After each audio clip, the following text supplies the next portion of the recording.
Yo. Yo. What is going on, everybody? What's good? It feels like a really long 2 weeks, probably because we did the remote one. Yeah, that's why it feels longer, because the weather stopped us from getting together in the studio last time. Yep. We're live. We're live. Back. Let's go. We're in the studio, obviously. You sure? We had a lot of snow. It's starting to clear up, starting to melt. A little bit, yeah. On the way over here, it was definitely still really fucking cold, but it's not. It's not cool. It's not great yet. It's not great, but it's better than it was for sure. Yeah. My name's Seth. This is my buddy Dave. That's right. And we talk about pro wrestling every 2 weeks. Yep. If you want to support the show, please do. You can head over to w.gg and use our promo code ClearShots. That's all one word, and that helps us out. Absolutely. And helps you out too, because it gives you a discount. So yeah, dude, we got a hell of a lot of shit to talk about. Because like, Rumble alone is going to swallow half the show. Yeah. Because when we did our last episode, it was right before the Rumble. Yeah. That would have been like the Thursday we were doing before. like Rumble prep. Yeah. Yep. So yeah, a lot of things to talk about.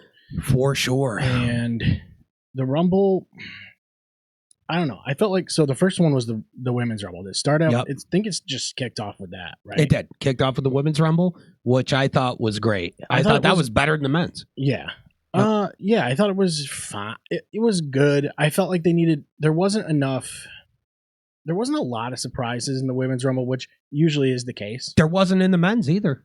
Yeah, there was only a few. Yeah, but like 2 or 3. I think that chalks up to the fact that the rosters are so overkill stacked now that you're never going to see Tatanka again, which bums me out because those type of freak show entries that are just like that guy. Yeah, you're never seeing it again. There's 70 guys waiting to be in the 30-man Rumble, right? That are on the current roster. You know, it's like, and we talked about like how it's funny the way they just declare that they're in it. Yeah. Like, oh, it's up to you. Okay, I guess. Yeah, you know what? Fuck Adam Pearce. Trips. Fuck. Trips. I'm gonna go out. Yo, there I'm number 10. Yeah. I guess. All right. That shit's wicked funny. Brie was cool. That was cool to see. That was a genuinely cool surprise. I'm super annoyed. Like, obviously, this is just everybody's complaining about it, but the outfits are so annoying. Everybody looks like Power Rangers. But that's all a Saudi Arabia thing. Yeah, it's a Saudi Arabia culture thing, and they are breaking down barriers there for sure. Like, you got to take into consideration when people shit on them for going there, right? That, like, as far as the talent goes, they're just trying to make the best of it, and the reality is that even though they're over there in these Power Ranger outfits, they make the best of it and try to make them look cool. And then it becomes like a special uniform for a special event. You have to make it look cool. Though, but it's like the flip side of that is it's allowing them to still show these young girls over there, powerful, accomplished women doing badass shit on par with guys in a culture that, like, in 10 years from now, all those girls are going to be young adults and they're going to be going, fuck all this rules shit. Yeah. Fuck you guys, you know? So it is doing something. It's money in the bank. Right. It's money in the bank, not the gimmick, but the actual, like, figuratively. Yeah. It's an investment in a culture that will pay off many years from now. Yeah, I think that's a good way to look at it for sure. When a generation of kids grew up getting access to this, they're going to grow up and go, we are done with this stupid shit. Yeah. You know? But, and then on the other hand, for me too, it's like, if a country wants my product, I should be able to bring my product. I agree. What I mean? Oh, you want us here? Cool. Then the girls are going to dress how they fucking want. Do and if you guys try to do anything to them, it's fucking war. Yeah. You know what I mean? That's how it should be. That's what I mean. Like, if like, we... That's zero compromises version of it. Right. What they're trying to do, and the way they see it is, one, these people are offering them a fucked up amount of money. Yes. So the shareholders are going, isn't that a daisy? You're going. Mm-hmm. So there's that, and that's what they get for going public, I guess. You know what I mean? But at the same time, they're also looking at it as, well, if we do that, they're not going to want us there. They're not going to let us there, and we will have a zero cultural impact on the next generation there. Yeah. So, and that's not to just be a fucking, like, I totally understand anybody who thinks it's fucked up that like, they even go there. Bending the knee and all this shit. It's like CM Punk said, like, and everybody shits on Punk for going there and apologizing and shit, but he said it best. He goes, my issue's not with the little kid that just wants to see his favorite wrestler. And that's who you're hurting. Yeah. Because the government guy who's making those stupid ass fucking rules, he don't give a fuck. Yeah. He's not a fan. He don't give a fuck about you. Right. It's the little kids who want to go see him, or the teenagers or the young adults that want to go see him that are fucking not anything to do with it. Yeah. And you're only hurting them. So he's like, I'm not going to punish them because they're government shit. Right. That's how I felt about the Riyadh, like the comedy festival and stuff. Yeah. When people went not going to punish fans because the leaders are scumbags. But everybody just, they just get mad that people were performing there for they're like, it's like, if you hate money. the UFC company, which we all fucking do because they're wicked power scumbags now. Yeah. And they hate their own sport actively, aggressively, and vocally, actually hate the fighters and the people that make them own money. They're them all the reason they get to exist. They get to have their mansions and shit. They hate them, and they tell them they hate them, and they go and throw their own talent under the bus at every chance they get and shit. So bad. Fuck the UFC. Couldn't hate them more, and will openly pirate anything they release before I ever give them a dime. Here's the good news: it's the same company. Yeah, I know. So enjoy that. Yeah, I know. And that's the thing is we see the fucking shit rolling in on WWE from TKO. Yeah. And I will also never pay for a WWE thing ever again. Mm-hmm. Because I'm going to not support the company if they're doing scum shit. Period. Right. You do scum shit, I don't support you. But I support the talent. So I will still follow the sport because I will invest my time and energy in the talent who is there to entertain us, and they don't have a fucking say in some shareholder fucking eating kids or whatever the fuck we find out they're doing Adrenochrome now, which is no longer up for debate or conspiracy. That is happening. Deal with it however you want. You know what I mean? So if that's the shit the shareholders are doing and shit, Seth Rollins fucking isn't, and is just trying to fucking have the biggest platform to entertain us. Right. So I'm gonna support Seth Rollins and shit, Yeah. Like that's the thing is. The thing too now, like, it's hard to support an individual wrestler without supporting WWE. It's almost impossible. It's really actually not. Yeah. Because what you want to know how you do it? You make sure WWE never sees your money one time. That's how. And then you still follow the work of the talent and let them have space in your memories and in your entertainment time. Yeah, I think what I'm saying is, like, with AEW, they're allowed to license some things. They don't, like, I feel like WWE has a huge stranglehold over everybody. Yeah, that's as a far nightmare. as like intellectual property. Like the talent has more freedom in a little AEW, more freedom. A little bit. Yeah, as far as, and I don't know if how much of their merch sales they get and things like this, but I have no idea. Oh, but it feels like WWE puts their brand on everybody, of course, including their name. They want every single penny they can milk. It's why I will never pay a fucking dime. Yeah, I won't even buy WWE merch. I will only buy it third party. Mm-hmm. I will never. I can't have a dime of my money deliberately going into the pockets of shareholders at TKO. Yeah. That's simply not taking place, and nothing's going to make me do that. And if it came down to have to pay them or just straight up stop following their product, I stop following it tomorrow. I sleep like a baby. Yeah. Yep. There's no scenario where I pay them money. Yeah. And I can't urge every single person viewing enough to intentionally pirate their product to make them have to stop being scum. Yeah. Because the only thing they give a fuck about is money. Mhm. And it is actually your duty as a member of a functioning society to put your money where your mouth is Yeah. and boycott shit that you don't like. Exactly. Yeah. Yeah. Like people will buy the same games year after year, and it's like bitch they'll about Madden complain about and then it, though. buy Madden. Yeah. I bet they stop making it shit Yeah. when you bought it anyways. I'll buy it every year, but I don't bitch about it every year. Yeah. Because I know what it is. But that's what it is. I'll tell everybody, oh, dude, go buy it. Go buy it. But the second you're talking to me and you go, God, the new Madden fucking sucks. I'm going to go, you know what didn't? NFL 2K5. Why don't you just go emulate it and enjoy a game for once? Well, it's not what I can only play the most new one. Why? Yeah. What changed? I don't really love. Well, so I don't get it. It's weird. Just don't buy it. You go back and play 2K5 and you're like, this ain't as good. So like, yeah, there definitely was improvements, obviously. Yeah, but then you find whatever one is as good. You know? Yeah. Like I started playing NBA Live 2005 on PS2 recently, and it is objectively better than every 2K basketball game for the past like 15 years. It plays better. It runs smoother. The controls are better. Every aspect of like the shooting, dribbling, tricks, everything is already refined as much as it ever needed to be for a perfect basketball game. And then you just play it. It just works. It's just perfect. It's simple, but the roster is the 2005 roster. Yeah.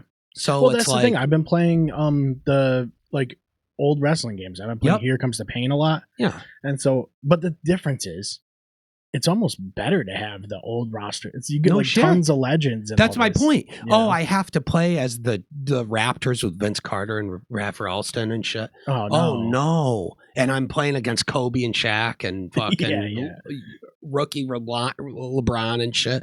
Like big deal. Yeah. But anyways, all that said, it's controversial. It's controversial for them to do the Rumble and do Mania and shit in Saudi Arabia. Yeah. And if you don't like that they're doing it, here's what I suggest again. I don't think the right move is to just not watch it. I think the right move is intentionally illegal stream it. Yeah, yeah. Because you're not committing a crime by watching a stream. Only the streamer. Only the guy streaming it's committing the crime. Yeah. So to me, you have a societal obligation to intentionally steal their product. What? I was just browsing the internet and I found this. I didn't steal nothing. Yeah. You know? You didn't. Right. If you go, dude, you could go on Twitch and watch UFC fights where there's a guy acting like he's playing the fucking game and he's illegally streaming the fight. Dude, Discord's crazy. It's on Twitch. You can find find like a Discord that's streaming WrestleMania or whatever. Again, the point is, if you own nothing and purchasing doesn't give you ownership, then piracy is not illegal. Period. Right. Yeah. Yeah, that's true. Yeah. So it's just, don't just do nothing.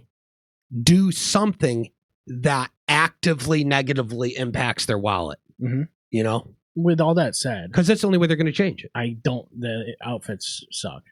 I disagree on that. That's the number one point about it that I don't hate, because some of the outfits end up so cool. Some of them. I think a lot of them some are generic. I would say 60% are generic. And then some of them, they actually do something that makes you go, that's pretty cool. Yeah. Actually. Yeah. Yep. Yeah, they could pull some of that stuff up, on a weekly show if they really wanted to. And no one's going to bat an eye. No, no one's going to bat an eye. That's what I was going to say too, is like some of those outfits are so cool. You go, why don't they just always wear that? Right. Like they don't have to just be in bikinis. But you know what I mean? Like they're not wearing a bikini, but they're wearing like an athletic bikini that covers more, but there's still a tit slip risk. I mean, the reality is it's better for viewers, Sure. It just is. I get it. But it's not like every single woman dresses like that. I mean, look, dude, not to jump around topics so much, but one of my favorite things that happened recently was Natty finally full committing on the main roster to her MMA style gimmick. Yeah. Where she's going, fuck all the flash, fuck have my tits pushed up. She's wearing full coverage with like a singlet.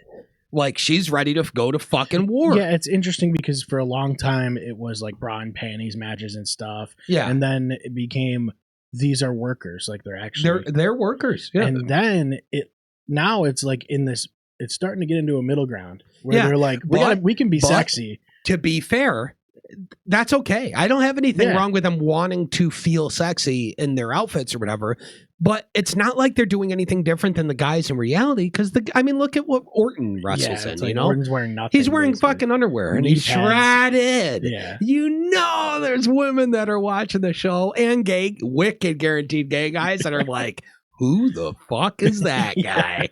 To a lot of the men's talent, Drew McIntyre and shit, like. Yeah, of course, just big jacked dudes in their underwear. Like, so it's not like it's necessarily sexist towards the women. It's just like an aspect of how all the uniforms are designed in general. Yeah. That is weird to me. And you only really think about it because of the shows like in Saudi Arabia. Yeah. Because one side is normal and the other clearly isn't. Mm-hmm. And you go, come on.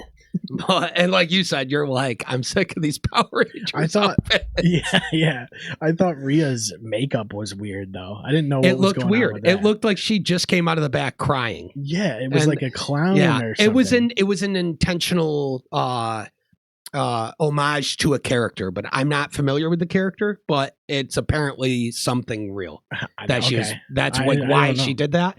Because at first I was like, it looks like her makeup got messed up and she's crying over like a family member's sick or something. Yeah. Which, if that's the reality, I hope is not the case. I really hope not. Well, I doubt that, but yeah, but it's just that's the it looked odd. See, there it is, right there. Yeah. It looked weird, dude. It looked a little weird. It was like the lipstick look was super weird. Oh, there's a way better picture right there. You just passed over it. Over to the right, that one. Yep. Yeah, that makes it look way less weird. Yeah, it's still kind of weird though. What's the red nose and stuff? Looked so it weirder. It looked weirder during her entrance, I think. Yeah. Was when it was weirdest. There's not a lot of good pictures of this. No. Well, yeah, that looks weird to me. Yeah, it does. Yeah. It is what it is, but I just thought who cares? It was just a funny, observation. Yep. It's because we're so used to seeing her with different makeup look, like different color, her black lipstick and stuff like that, which it's classic now. It's like classic Rhea look. But I thought it was interesting that Liv eliminated Raquel and they didn't really do anything with that. Yeah, they did. I mean, kind of. But... No, they did. Because when she eliminated her, it was like a quick thing. Yeah. And she was looking like, hey, I got you or whatever, like no big deal. Mm-hmm. But Raquel was looking like, oh, okay. I am getting mine on you later. Yeah. And then when they talked about it on the next show or whatever on Raw, they addressed it. Yeah, it needed to. I don't know. I almost felt like it could have been. They're teasing it, bro. Yeah. It's about to be everybody turns on Dom and Liv. Yeah, it's weird because they're just teasing the shit out of everybody in the Judgment Day hating each other. Yep. And it's got to break down at some point. Jesus. I think the end is near, especially now that they're starting to. I think the biggest sign for me that the end is near with the Judgment Day is that Finn is finally getting respected again by the company. The fans have always seen it, but he's finally getting respected again as like a main event level guy. Yeah. And he's feuding for the world title and shit. And he's being told by everybody in the main event picture, why are you hanging out with these fucking lowlifes? And it's like, well, that's not fair because they've been one of the factions running shit for years. Pretty much. They've been a big deal for years. Yeah. So it's not like he's hanging out with lowlifes, but everyone's telling him you're so much better than that. You need to be you and shit. And it just is screaming. To me, that's the launch point for him to finally go, fuck all this. Yeah. Yeah.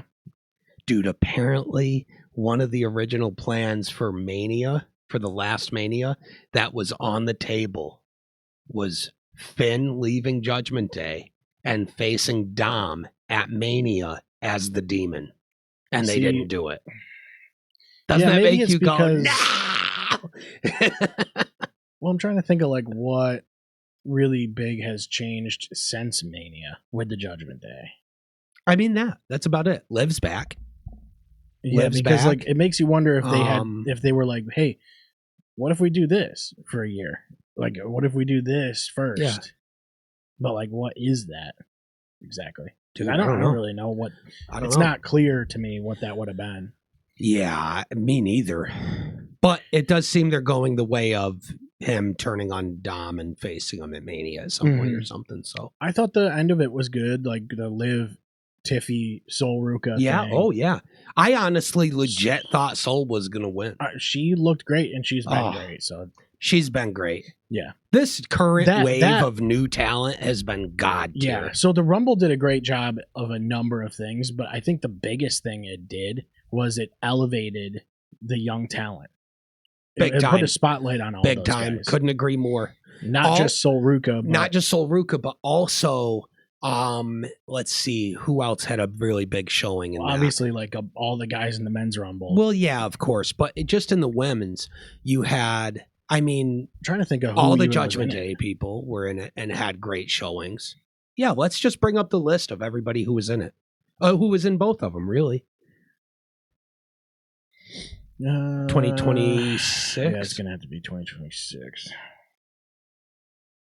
Because we know it's got a whole. Yeah, here we go. Yeah. Kiana James was wicked good. Lola Vice was okay, didn't do too much. Jordan Grace is going to be one of the main event major players, like fast. I think so. Yeah. It depends on what they want to do with somebody. Like, it's really up in the air, man. She's feuding with. Because think about they still have like Julia and things like they can do stuff with these people. Lash Legend had a big showing. Yeah, she was great. Maxine did a good job. Yep, Maxine did good. Julia was good. Julia was really good. Yeah. JC Jane wasn't bad. Kalani Jordan wasn't bad. Like a lot of these younger, like I say younger, but like newer to the main roster talent were really, really good. And that's so not easy when you're talking about a Rumble match. That's kind of a fuck all, you know? Yeah. But Tiff coming back at 30 was sick. I liked that. Yeah. I'm glad she's back. Yeah, I think Liv winning is cool. I hope next Rumble it's somebody fresh. Yeah, and it's like she deserves it though. Yeah, of course she does. Yeah. I think so. She's been one of the main characters in the women's side for a few years now. She's been one of the best. Yeah, I just don't think they're confident enough with somebody like a Sol Ruka or something. Yeah. It's like, yeah, she's great. That confidence is there now. It's building, you know. I think with the Rumble, they're looking at who they're the most confident in. Yes. Who do you know after that year can be in a main event level position at a Mania? Yeah. Oh, well, Liv, you know for sure can. You know, without a doubt, you know for sure she can. Gunther and Styles was a great match. This was it? Yeah, I thought that was. Well, so far this year, that's my favorite match. That's one of the best matches of the year so far. No, if not the best, at least in WWE.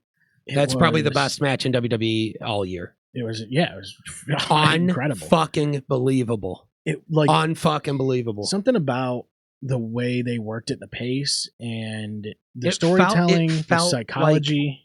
It felt like an all-time classic wrestling match. Yeah. You know what I mean? It felt like a classic wrestling match, and I don't know what it was, but right from the start, it just felt like it was going to be good. Like there was something you could tell already. I knew before even sitting to it. I was like, Gunther and Styles. Yeah, there's no way it's going to be bad. It was just, I think it exceeded expectations for even that, and being AJ Styles' last match of his career, presumably. I know a lot of people just want to believe it's not over, but he's screaming it is. Yeah, I believe him when he says it, honestly. Yeah. I think, he went on Steph's podcast and said, I'm not retiring like everybody else. I'm not going to sit here and say I'll never come back. I'm never doing another match ever again, but I'm retiring from being a main level full-time worker and even a part-time worker. Like I'm retiring from doing this as my job. Yeah. But when you do that He's like, I'm not going to sit here and tell you that if there's not the right opponent with the right offer on the table, that I'm never going to do it, because there's no reason why I wouldn't.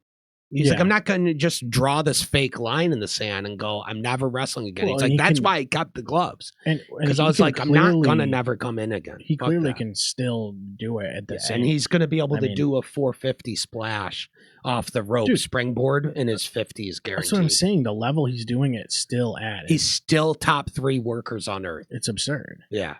Yep. And he showed it. And that's why I loved that match too, was like, yeah, this is a guy truly getting to call it on his fucking terms and go, I'm ready. I'm ready. I want to go spend time with my family. I'm ready. And, you know, it's also... What is left for him to do? I feel like they both understood how to showcase each other's styles. I mean, here's the thing, that I think you're right about that for sure. It was one of the best matches I've ever seen Gunther have. Mm-hmm. But it was like a average who cares match for Styles, because he's top 2 ever.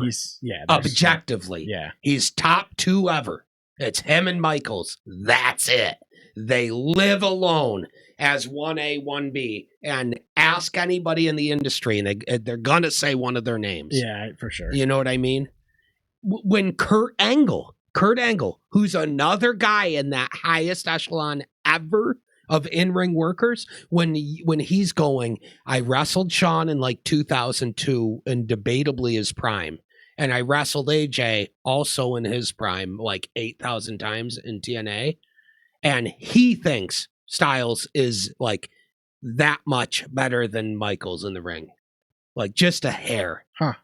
And that's a guy who wrestled both of them in a point you could call their prime. Yeah, so you got to take that kind of stuff for real, because you have to. It's like when Tom Brady said that Aaron Rodgers is like the most talented quarterback he's ever seen. You have to be like, find a guy more credentialed that's ever lived to be able to speak on that with authority. Yeah, good luck. You know, it's like Undertaker says, 2 best guys he's ever been in the ring with are fucking Michaels and that I'm sorry, not been in the ring with. 2 best guys he thinks have ever wrestled is Michaels and Styles, and it's why he wanted Styles to do his retirement match.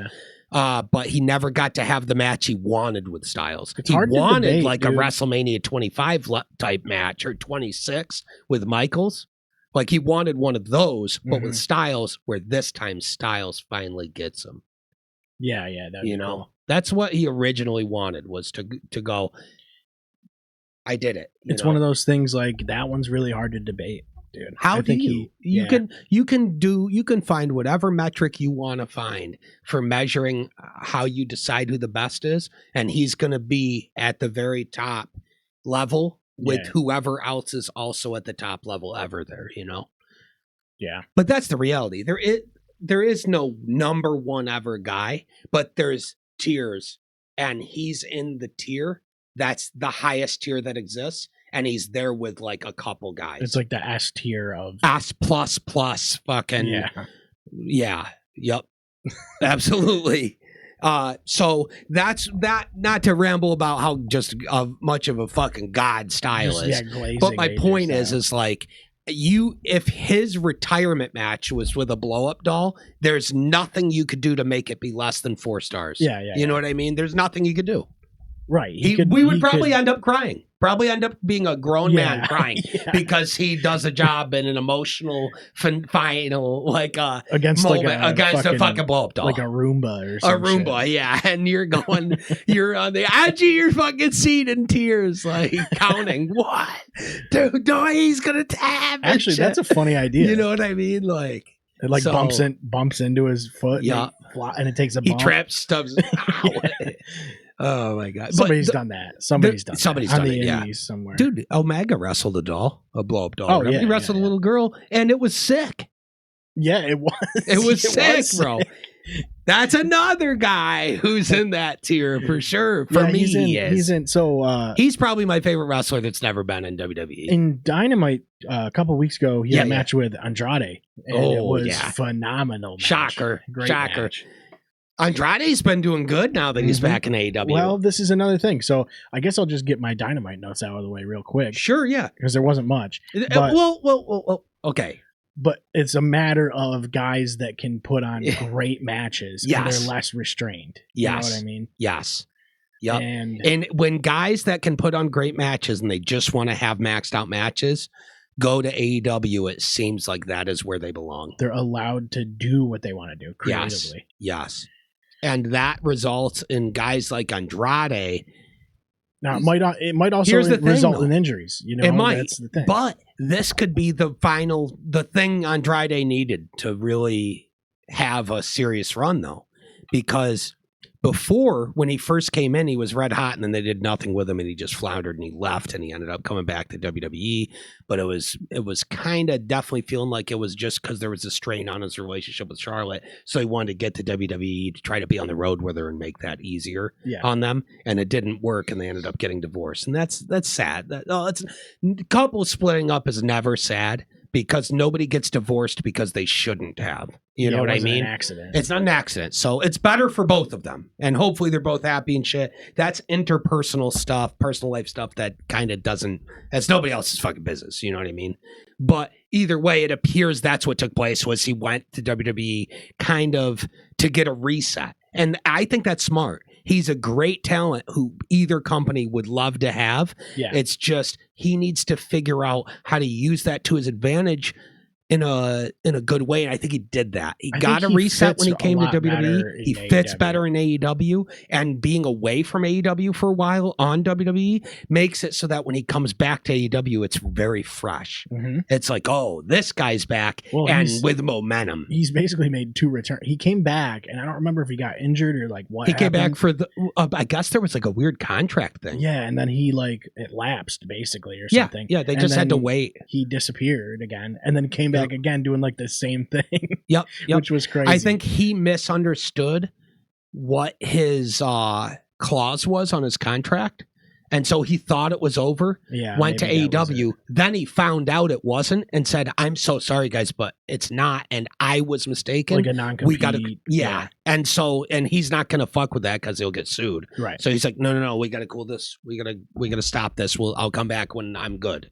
Yeah. And fans will not really be pissed about stuff like that because you understand that it has nothing to do with the product and it's just stupid office shit, you know? Right. And so you're not going to blame him for that. You're going to go, oh, it's just dumb fucking antiquated fucking not compete clause that shouldn't even exist because they're fucking independent contractors. It's stupid. It really shouldn't exist. I agree with that. Yep. It shouldn't even exist for like a dishwasher. Oh, you don't want your big talent to jump ship and show up on AEW tomorrow? Probably don't treat them like shit. That's what I'm saying. Like this happens, probably don't treat them like shit, and they won't do that. Those in like if you're like a line cook or some shit. That's the dumbest shit of all time. You can't go cook at Texas Roadhouse or whatever. Sue me for it and see how it goes for you because that's so dumb. Yeah. But the other match on Dynamite, which this was on the next week's Dynamite, another guy who was WWE guy, it was Kyle Fletcher and Tommaso Ciampa. Ciampa, bro. A fantastic match, dude. That guy, I'm so glad. And I need Gargano to go with him. I can't tell you how bad Gargano belongs there. Yeah. Their whole squad, Gargano and his wife, Candice, she needs to go. Like, I love both of them, and I love Ciampa, but they are very legendary indie darlings. Yeah. For indie darlings. You know what I mean, though. And they need to be in AEW where, you know, like, those guys have an opportunity to fucking do something big if they go to AEW, you know? Candice is so awesome and so terribly criminally underutilized. And you know it's because she's 40, you know? Yeah, yeah. So they're like, well, she, you know, who gives a fuck?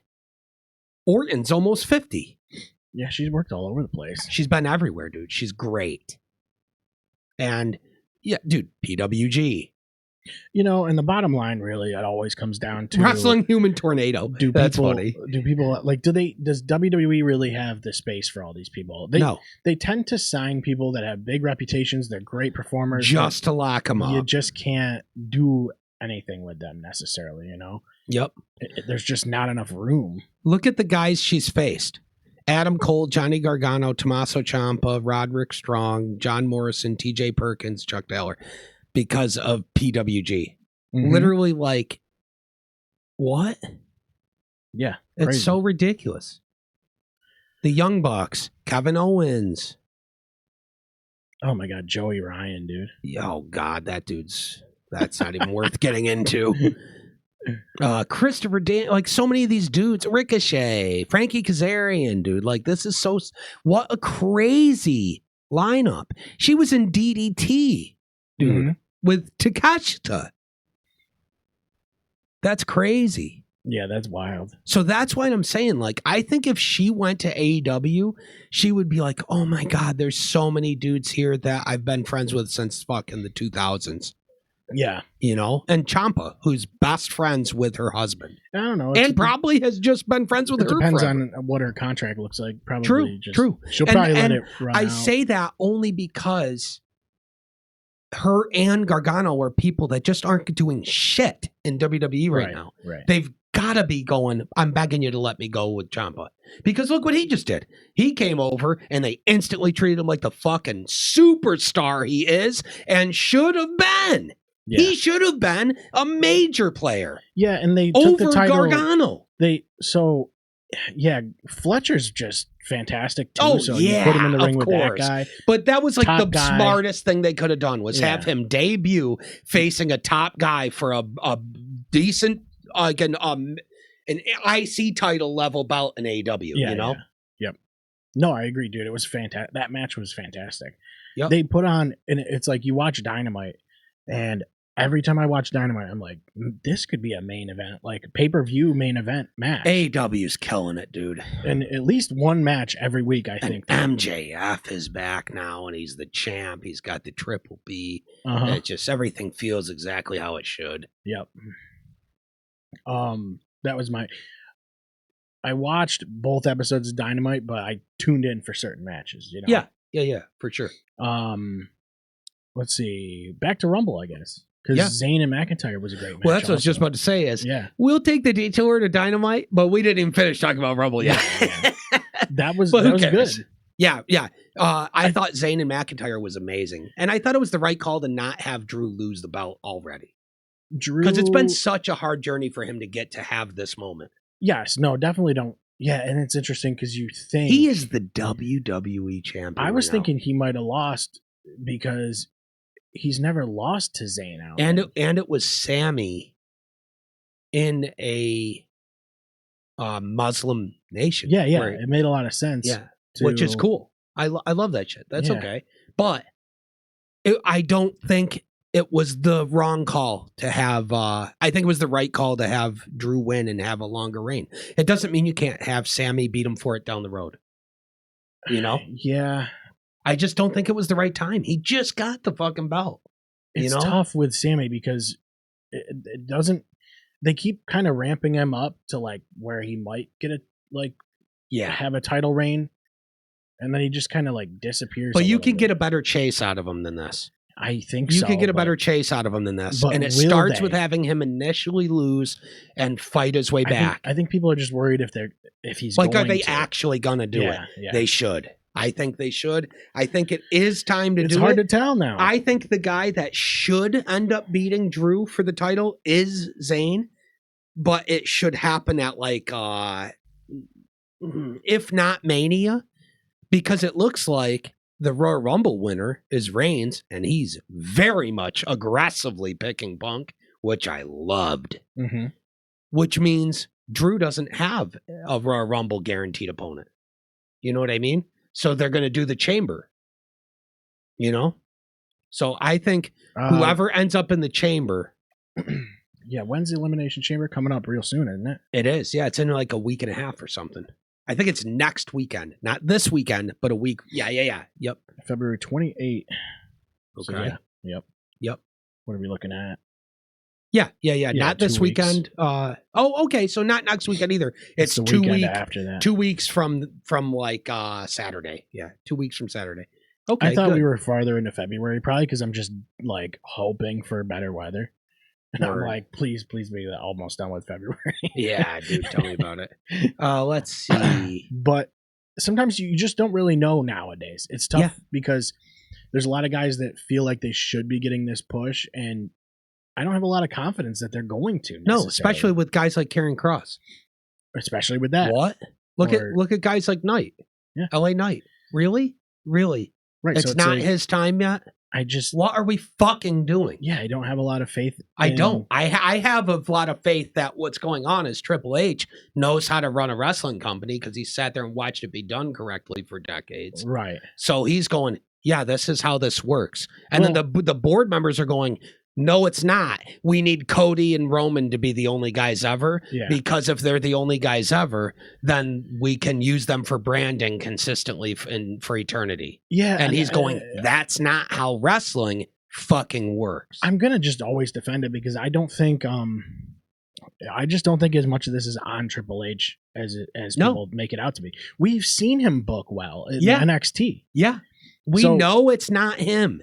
Yeah, like we know he has the ability to do it. So it's like you have to it requires ignoring obvious major controlling factors like shareholders going, you're doing this. Like why do you think Vince why do you think WWE was the way it was for so long and it worked so well? It wasn't because it was Vince running it, because he was so clearly shitty at it for the last several years. It was because he could just do what he fucking wanted. Yeah. That's when it was best. Like Attitude Era, before they went public, it was just him making the calls. You know, another interesting thing. And it was this big still. Is I watched WrestleMania 40 again, and I watched like some of the build up to it. Yeah, that was incredible. And there was this period of time where there's like the transition phase, and you were seeing these more like cinematic, like just the cinematography in general. Triple H and whoever the new TV guy was. And even during the matches, you would see angles that you didn't normally see. Yep, that's all gone. They moved away from it. Yeah, I'll never understand it. I'll never understand it. Why they did it. They probably were like, we don't want to pay for you to do that shit. It probably was expensive. Yeah.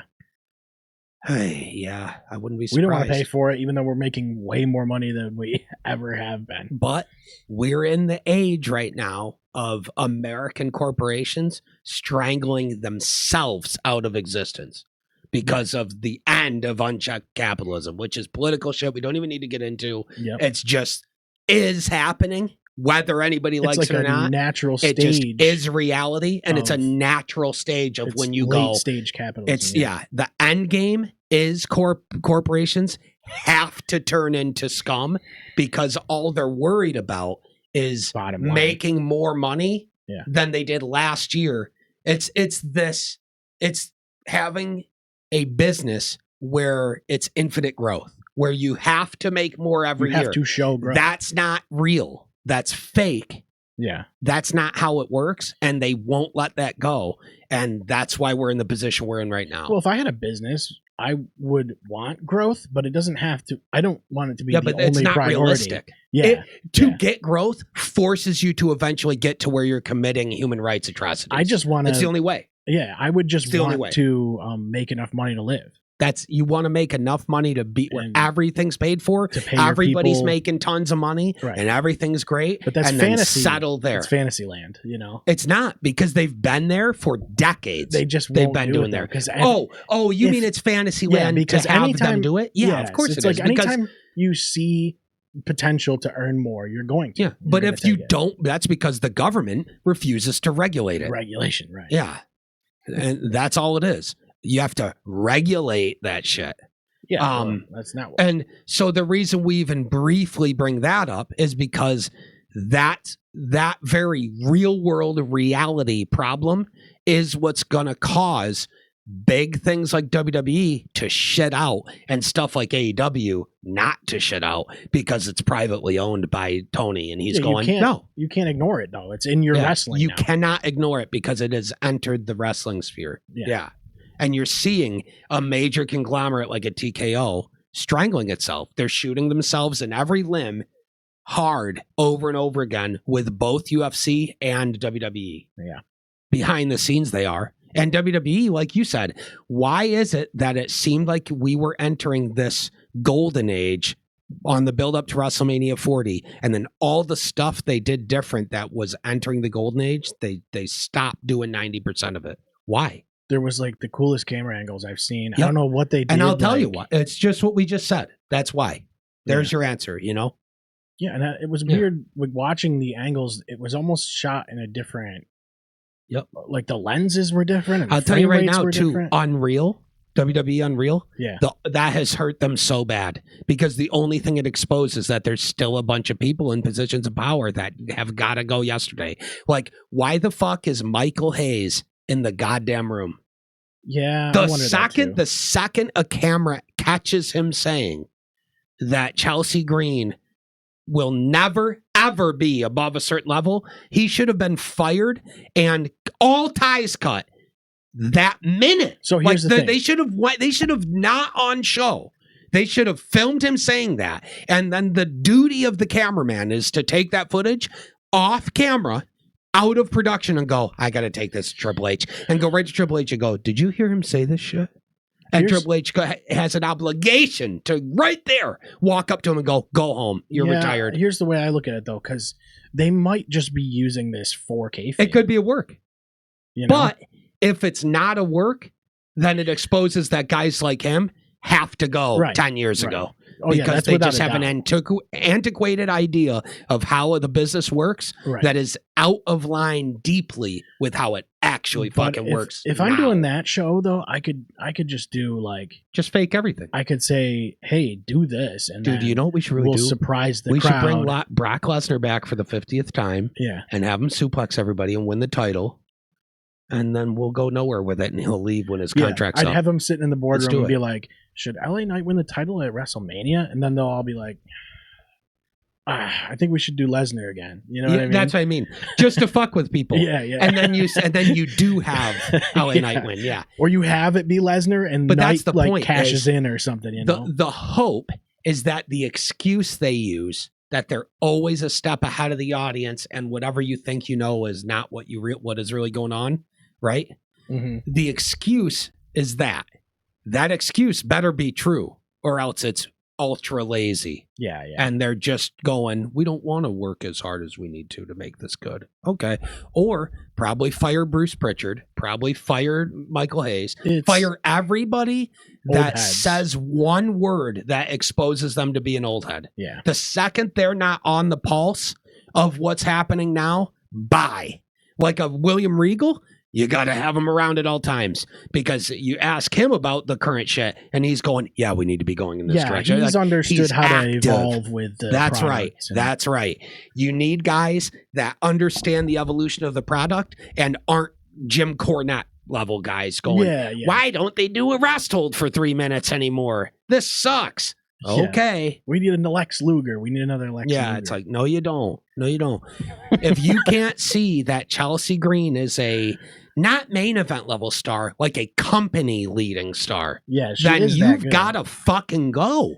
And that's it. Well, you've got to go. Maybe he's just never seen anything. You know, how has he never? Then he's got to go. Because if you get to speak on and be a factor in the decisions of these people's careers, and you aren't even watching and understanding that she's one of the best talents you have, male or female, then you've got to fucking go. Well, not even that, but you should also have your research done and know what she has. Why do you get to be there if you're not doing the fucking job? Right. Because you're Michael Hayes and everyone likes you? Fuck Michael Hayes. Who gives a shit? Yeah, well, no one cares because no one cares. Yeah, he was relevant in the early '80s, and he's just been the best leech guy ever. He's been sitting in that fucking control room for decades in his weird ass outfits, doing nothing and contributing nothing. I'm saying no one would notice that he was gone. You know what I mean? No one would notice. And that's the thing. Prove me wrong then and show everybody that this guy's a genius and show everyone what he fucking does and that he's indispensable. If you can't, then he gotta go. Right. Sorry. Yeah. At a certain point, you have to display that you're Make capable. him show that he's worth a damn. Yeah. That's the reality. Make everybody in every position show that they're worth a damn because you damn sure do that to the talent and they get no fucking say. It also holds them accountable. If they that can't perform, it's the same way as you would look at as a wrestler. Yeah, they'll hold the talent accountable, but they'll never hold themselves accountable. And that's another major problem we're having right now in the world. Is people in positions of power it's always the not case, being yeah. held accountable. Yeah. But it's happening there too, and it's only worth discussing because it was such a shell shock to hear him say that. It was like it has to be a rib. It has to be a rib. It's not possible to watch her come out and talk one time. No, Matt, just watch her come out and watch the crowd react and listen to her on the mic one time. How do you fuck it up? How do you fuck it up? I want to look at the exact quote. Yeah, he said that she has a ceiling on her and that's it. And she had no idea and found out about it and was like, okay. Entertaining. She is not intended to be a top tier performer like Charlotte Flair or Tiffany Stratton. Why though? And why does he even get a fuck? Why it didn't? You know what? The only way this clip works is if he says that, and right after he says it, Triple H is there looking at him and go, "Are you a fucking retard? What are you talking about?" You know, that's the only way. That's the only way it's acceptable to have him say it, as if he gets shit on right to his face after. Chelsea makes the most out of her time. She's not meant to be the top girl. Yeah, you're fucking dumb, dude. That is, I can't more aggressively say that if he's serious about that, he's got to go. That's it. That one statement is enough to go, nope, it's over for him. He's got to go. Yeah. He has no value. No value. Because it doesn't matter if he's producing matches and helping. Like, because if he's an executive producer of matches, right? Because he was a good worker, which he was. There's no debating that. He's good in the ring, you know? Yeah. So what's the position that Abyss is in now? He's a match producer. So why so producing matches is different than being able to like decide. Like if he's not producing matches, why does he just get to fucking sit in Gorilla and just sit on a stool off to the side and he's randomly talking to people every time and saying thanks and shit? They treat him like he's some fucking dignitary with a powerful position in the company and his opinion's respected and shit. That's all well and good if his opinion's fucking valuable. But if his opinion is that someone like Chelsea Green is not main event level, he's got to go. Yeah, I think there's literally no way to explain him out of having to go if he's saying stuff like that and he means it. The only way is he's ribbing. That's the problem. That's the only way. He becomes valuable by doing what he's done, and you can't he had a good career. He did. So a million years ago, though. And obviously he knew what he was doing at a certain point. It's why he got the job. Yes. Right. But now when you make these statements, you're just exposing that the fact you that you are just aren't in touch. Out of touch. Yeah. Yeah. Yeah. And I think that's true. Yeah. For sure. If you expose that you're out of touch, your time's up. Yeah. I also wonder though, again, I wonder how much of it's deliberately staged, you know, who knows? Well, we mentioned that too. Like, yeah, everything I'm saying about that only applies if it's not all the work to make us think we know what's going on behind the scenes. Could be. Who knows? Could be. Probably isn't. Just like they try to say all the stuff with The Rock and shit at first was a work for WrestleMania 40. Turns out it wasn't. Well, and they were just lying. That's the thing about wrestling is you can go, like, you could have bits and pieces of Unreal be real and then also have it be a work. Yeah. Yep. And that's what they want. They want to blur the lines and make people not know what's real or fake. The problem is if you do that, you better be damn sure that the blur the line stuff doesn't come off like it's real enough to hurt your guys. Because if you have a guy like Michael Hayes saying some stupid shit like that, it doesn't come off as a work. It comes off as, why the fuck is this guy here? And also just don't say that about talent. Just don't have anybody on camera, even in your company, shitting on or judging your talent and what value they think they have. Yeah. That's the thing is, like, even if they are, here's what I hate the most. Don't say it. Also, it makes me personally think that Michael Hayes is a piece of shit because yeah. You just don't do that to another human. You go to her and you fucking be a man and you tell her to her face, I don't think you're that level. Prove me wrong. You don't not say that to her. Probably act all fucking cool and shit to her and give her a hug and go, it's great. Yeah. And then behind her back, you tell the world that you don't think that she's that good. Yeah, you're a piece of shit. Instant. So even if you go to her, if you go to her and say that, it's gonna light a fire under her, probably. Yeah, right. And you say it behind closed doors and tell her to prove you wrong. Worst case scenario, it doesn't. Right. Sure. So then you were right. Yep. But you don't go saying it, even if it's a work. You don't go saying it. Yeah. The only way you go saying it is if she's in on it and you're doing it as part of a story. I think if that's the case, why the fuck is the guy you picked Hayes, who's involved in nothing on TV? Well, yeah, that's true. You don't have it be him because he has no fucking value on camera. Yeah, you could have done it with a GM or something. You have it be Pierce or whoever. Aldis. That's who does it. That's your story. That's how you build it. Even if you have them do it on Unreal, off camera, acting like it's real. That's a fair point, yeah. And you don't have him saying it to a camera behind her back. You have him saying it to her.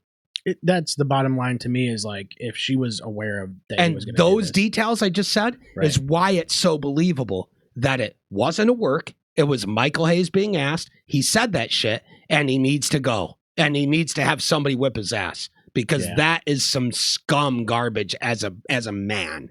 That's some scum garbage to talk shit about somebody like that. That you are sitting in a spot where you have the ear of the guys that matter, that have control, and you're telling them behind her back. Yeah, I just don't see it. Like, that's such trash, dude. It's such trash. Like, if you're having those meetings in the boardroom behind closed doors, they have to have those meetings. But to do it on TV, man, like, that's the part that pisses me off. It's just so douchey. Well, the thing is, like, she has every right now. The only way this goes now, the only correct way it gets settled is off camera, off Unreal, behind the scenes, in Gorilla, right in front of Triple H and everybody. She walks up to him, red hot pissed, and goes, hey, fucking old piece of shit. You know what my level is? Hey, Trips, you listening to this bozo? Yeah, talk shit about me ever again. Talk shit. You know what my level is? Tell me then, you piece of trash. I think and you put him on the spot in front of everybody in power. Yeah, and then you go, watch this then. So you've never seen me? Watch this shit. Watch the monitor for once. And you go and show them why you're one of the best. Here's the thing. How many levels did it go through before it was... Because there's an editing process on Unreal. So all these people chose to put that part in there. The editors were like, oh shit, this will cause drama. Right. So it's you have and that's to all think, it was. Yeah, you have to think it was on the editors too to be like, we gotta put that in there. Yep. But it doesn't matter. But somebody's approving that too. Never said it. Somebody's also approving that too, the editing process. Which to me, anybody involved in having that moment get out, just here's why I like it. I don't blame them because all they did was go, if he's stupid enough to say it, then we're smart enough to expose him for saying it. Right. So now the fans, because the fans should know, if somebody's behind the scenes and they're that shitty at their job, because this is the it's no different than if he was looking at a guy like LA Knight and going, he's just never going to be a top star. LA Knight should walk right up to him, grab his fucking cheeks, drag his ass over to the monitor and go, you are fucking standing right the fuck here and watching my shit on this monitor. And when I'm coming back, I'm quizzing your ass. And if you tell me that you don't think I'm main event, I'm punching you in the fucking face in front of Triple H. Yeah, the fans almost are going to have an influence on this kind of thing too. Yeah. And it's the reality of just like anyone performing in the ring. Yeah. You know, the fan opinion is going to cause something. Yeah. So we'll see, I guess. We'll see what happens if that does happen. But I doubt anything happens to him. No, nothing's going to happen to him. He's going to get no consequences, and he's going to continue to have the ear of the people in positions of power there. I would use it. I would use it as fuel. Even if he did that, even if he did it, like, even if it's a shoot. Yeah. Well, Chelsea has no choice now but to use it as fuel. But she needed to go straight to Triple H and go, you believe that? Do you believe that? Tell me right now. Do you believe that? Because if you believe that, I quit today. Yeah. If I'm booking it, I make it a story. That's what I do. Yeah. I go, you're going to use this as a story or I walk. Yeah. And you all go fuck yourself. Oh, you think I'm not main event You know what you level? could do? Watch me. I would make her lose to some like mid-tier mid-carders a couple times and make her like questioning herself on screen. Sure. Then have a comeback arc where she does, elevate. But the only way that works is if you make it, you have to blur the fourth wall on it. It's the only way. Yeah, that's the only thing you can do. You don't have it be that she's losing matches because she's not good enough. You have it be that she's losing matches because the company's telling her to lose. I think you could be like, well, it got in her head kind of thing, I don't know. I say what it is you go, you have her come out after a few losses and go, you guys seeing this shit? You guys seeing this shit? You could, yeah. And go, hey, we know it's a work, right? Why do they have me doing the job to everybody, huh? Yeah. And that's what you do. That's the cool thing is that you could, if you really want to, even if this is a That's what I'm saying. It's the new era. I said, you blur could the lines. Go certain ways with this and try and play with it. But it's her. Now she has to, and it shouldn't even be that way. That's the problem. She shouldn't have to do that. He should have to know what the fuck he's talking about. To get to be in the room. It is on him for sure. Yeah, that's why it pisses me off so bad and I'm so hot about it is because I hate anytime I have to see that there's guys that get to be in these positions of power that are fucking trash. Yeah. Because they might get it right 20 times, but they're getting it wrong 20 as well. And the wrongs hurt way, way worse than any amount of rights can ever correct. Yeah. Yeah, I think that's like a level of frustration in like a lot of people's daily lives. Yeah, though. Yeah. At your job, go to a job and watch people go up the ladder that are higher trash than you, and you're like, I could do this better than them. What are you talking about? Yep. But and that's maybe you can't. But maybe you can't. Yeah. But in this case, it's really easy to tell that Chelsea Green and anybody in the arena, including children, are going to outwork Michael Hayes because he's a cryptid who's sitting on a stool just going, I'm waiting to die. You could go on like Reddit and find user 00275 who's going to outwork Michael Hayes. Exactly. And it's not his fault. It's because he's just old, ultra washed, and ultra out of touch. He might be the coolest, nicest guy in the world. He might be. And that's why he's sitting there. But you have to understand. If that's the case, and you have him there just as a novelty, right? Because the talent likes him, that's fine. But then don't ever take into consideration anything he says, though.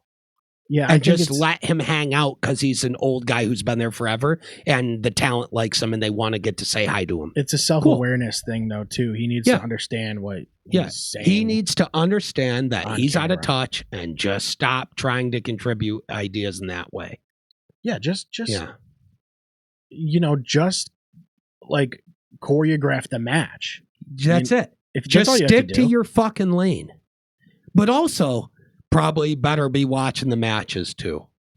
And the reason that I even suspect here's who's to say he's not? Yeah. Well, he did just say that Chelsea Green's not a main event level talent. That's an interesting thing to say. He could be watching it and just not know what the fuck he's looking at anymore. I guess. Yeah. Because shit just changed. How can you be watching and go, well, she doesn't check a random box I decided on 40 years ago when I was a That's talent. what I mean. It's not the same wrestling he was involved in, Then he's got to not be in that spot.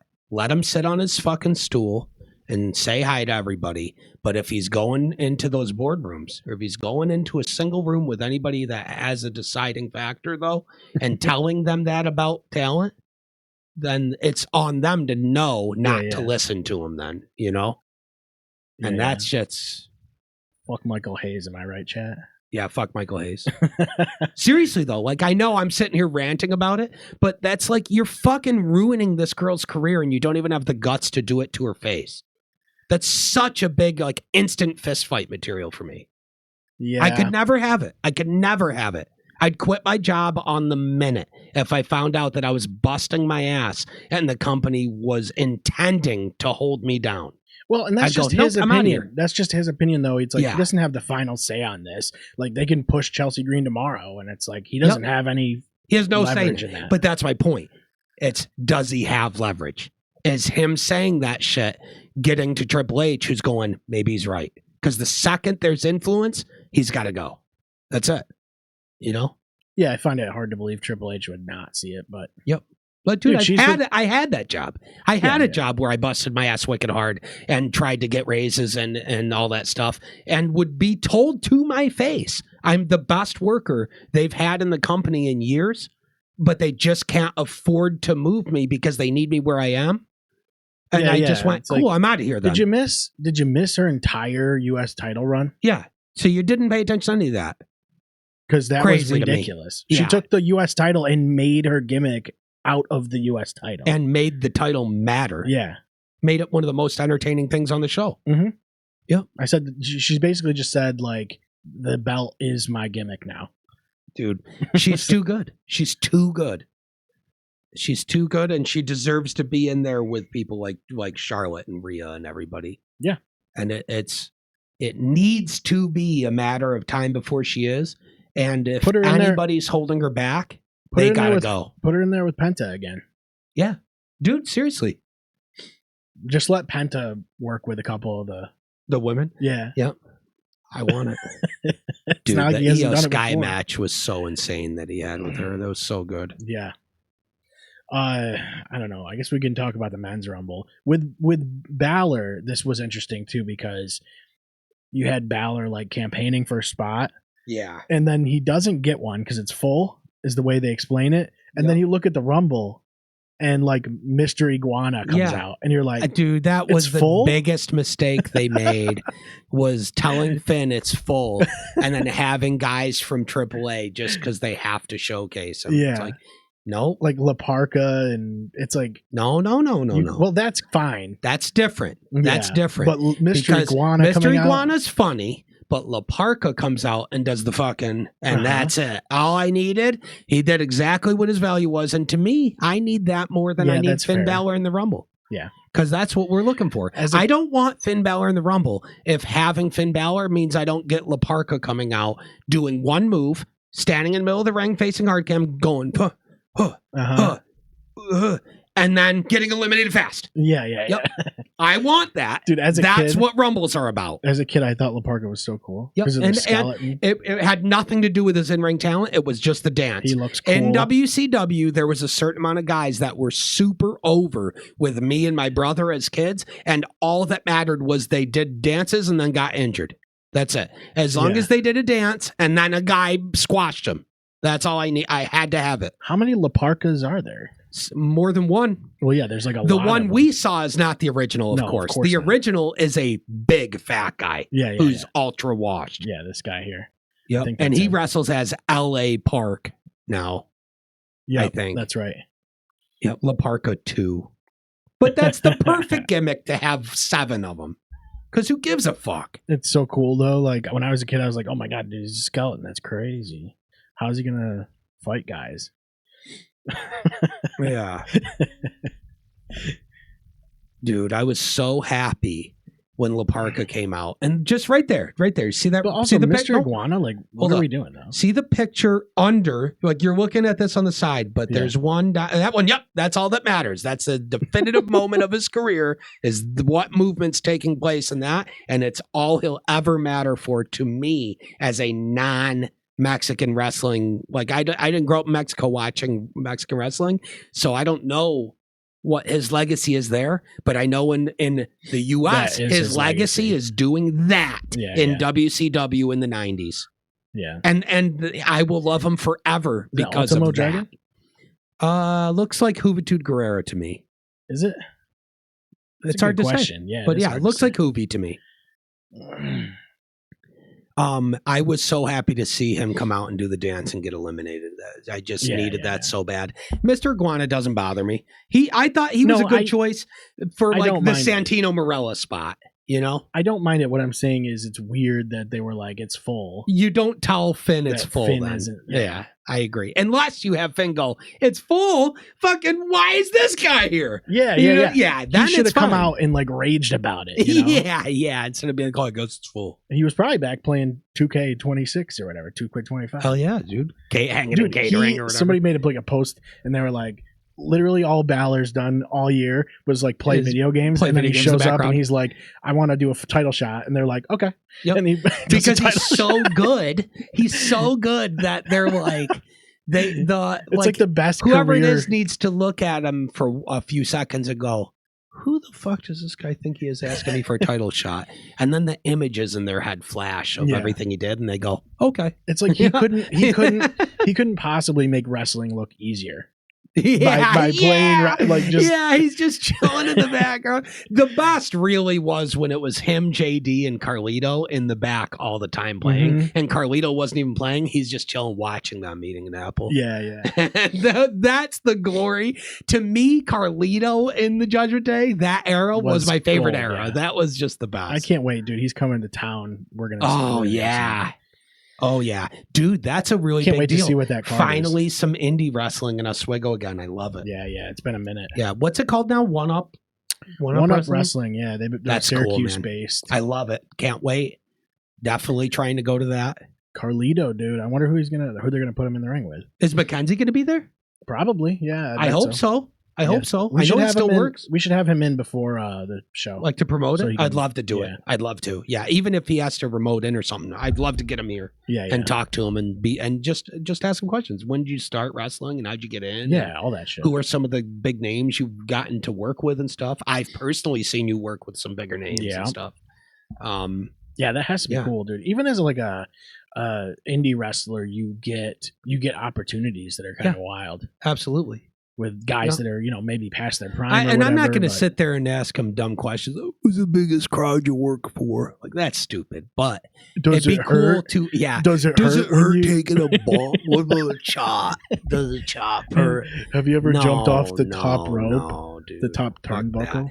I'm way more interested in just what's going on with current indies and what does he know about that? And is he going to be working more shows and what's he got coming up? And he's pretty consistent when it comes to that stuff. Yeah. I like Steve, man. He's a good guy. Studley Steve McKenzie, man. He was on a tag team called the Killer Steves for a really long time. That was really good. And then his tag partner had to retire. I think it was due to like injury or something. I was actually at the 2CW show where his partner retired. Oh, yeah? Yeah. Yep. He's a good dude, too. Steve is. Yeah. McKenzie? Oh, yeah. Yeah, he's a really good guy. Yeah. Oba, dude. Oba had a great run. Oba Femi. So Oba and Javon Evans are the two guys that I'm like, just already put them in main event. Yeah. Just bypass everybody. Sorry to everybody else. You'll have your time. I know LA Knight is fucking 41 or whatever, and they keep teasing him being the man, and they just refuse to give it to him. Sorry, LA Knight. You're going to have to step aside because Oba Femi is the main event. Dude, that one spot that Javon had on Raw was crazy. Oh my God. That was wild. First off, him facing Los Americanos with original El Grande so good. was so funny, dude. I'm glad that's finally culminating, coming back. Yeah, but the spot he did where the guy jumped off one corner and he jumped off the other and caught him in a cutter was so insane. The second he lands, he goes, I'm not done yet. He gets up and jumps full clear over all ropes. Swan dives over, dude. Yeah, absolutely freak of freaks athlete. Dude, I'm telling you, like some of the guys, he's like 21 or some shit. Even some of the guys like I watched this week that you wouldn't expect to be incredibly athletic. Like when Ciampa was in that match. Oh my God. He was on his knees and jumped up off of his knees without his feet touching the ground and drop kicked Fletcher as he was coming in, like to his legs. It was crazy. That's crazy. I was like, this dude is way athletic. He had a neck injury and was like, that fuck all big. That. Who? Ciampa? Ciampa. Yeah. He is a major star waiting to happen. That is so crazy. He's amazing on the mic. He's amazing in the ring. Yeah. Can't say it enough. And just again, it's nice to see that kind of stuff when they're free to be able to do that. Yes. Yes.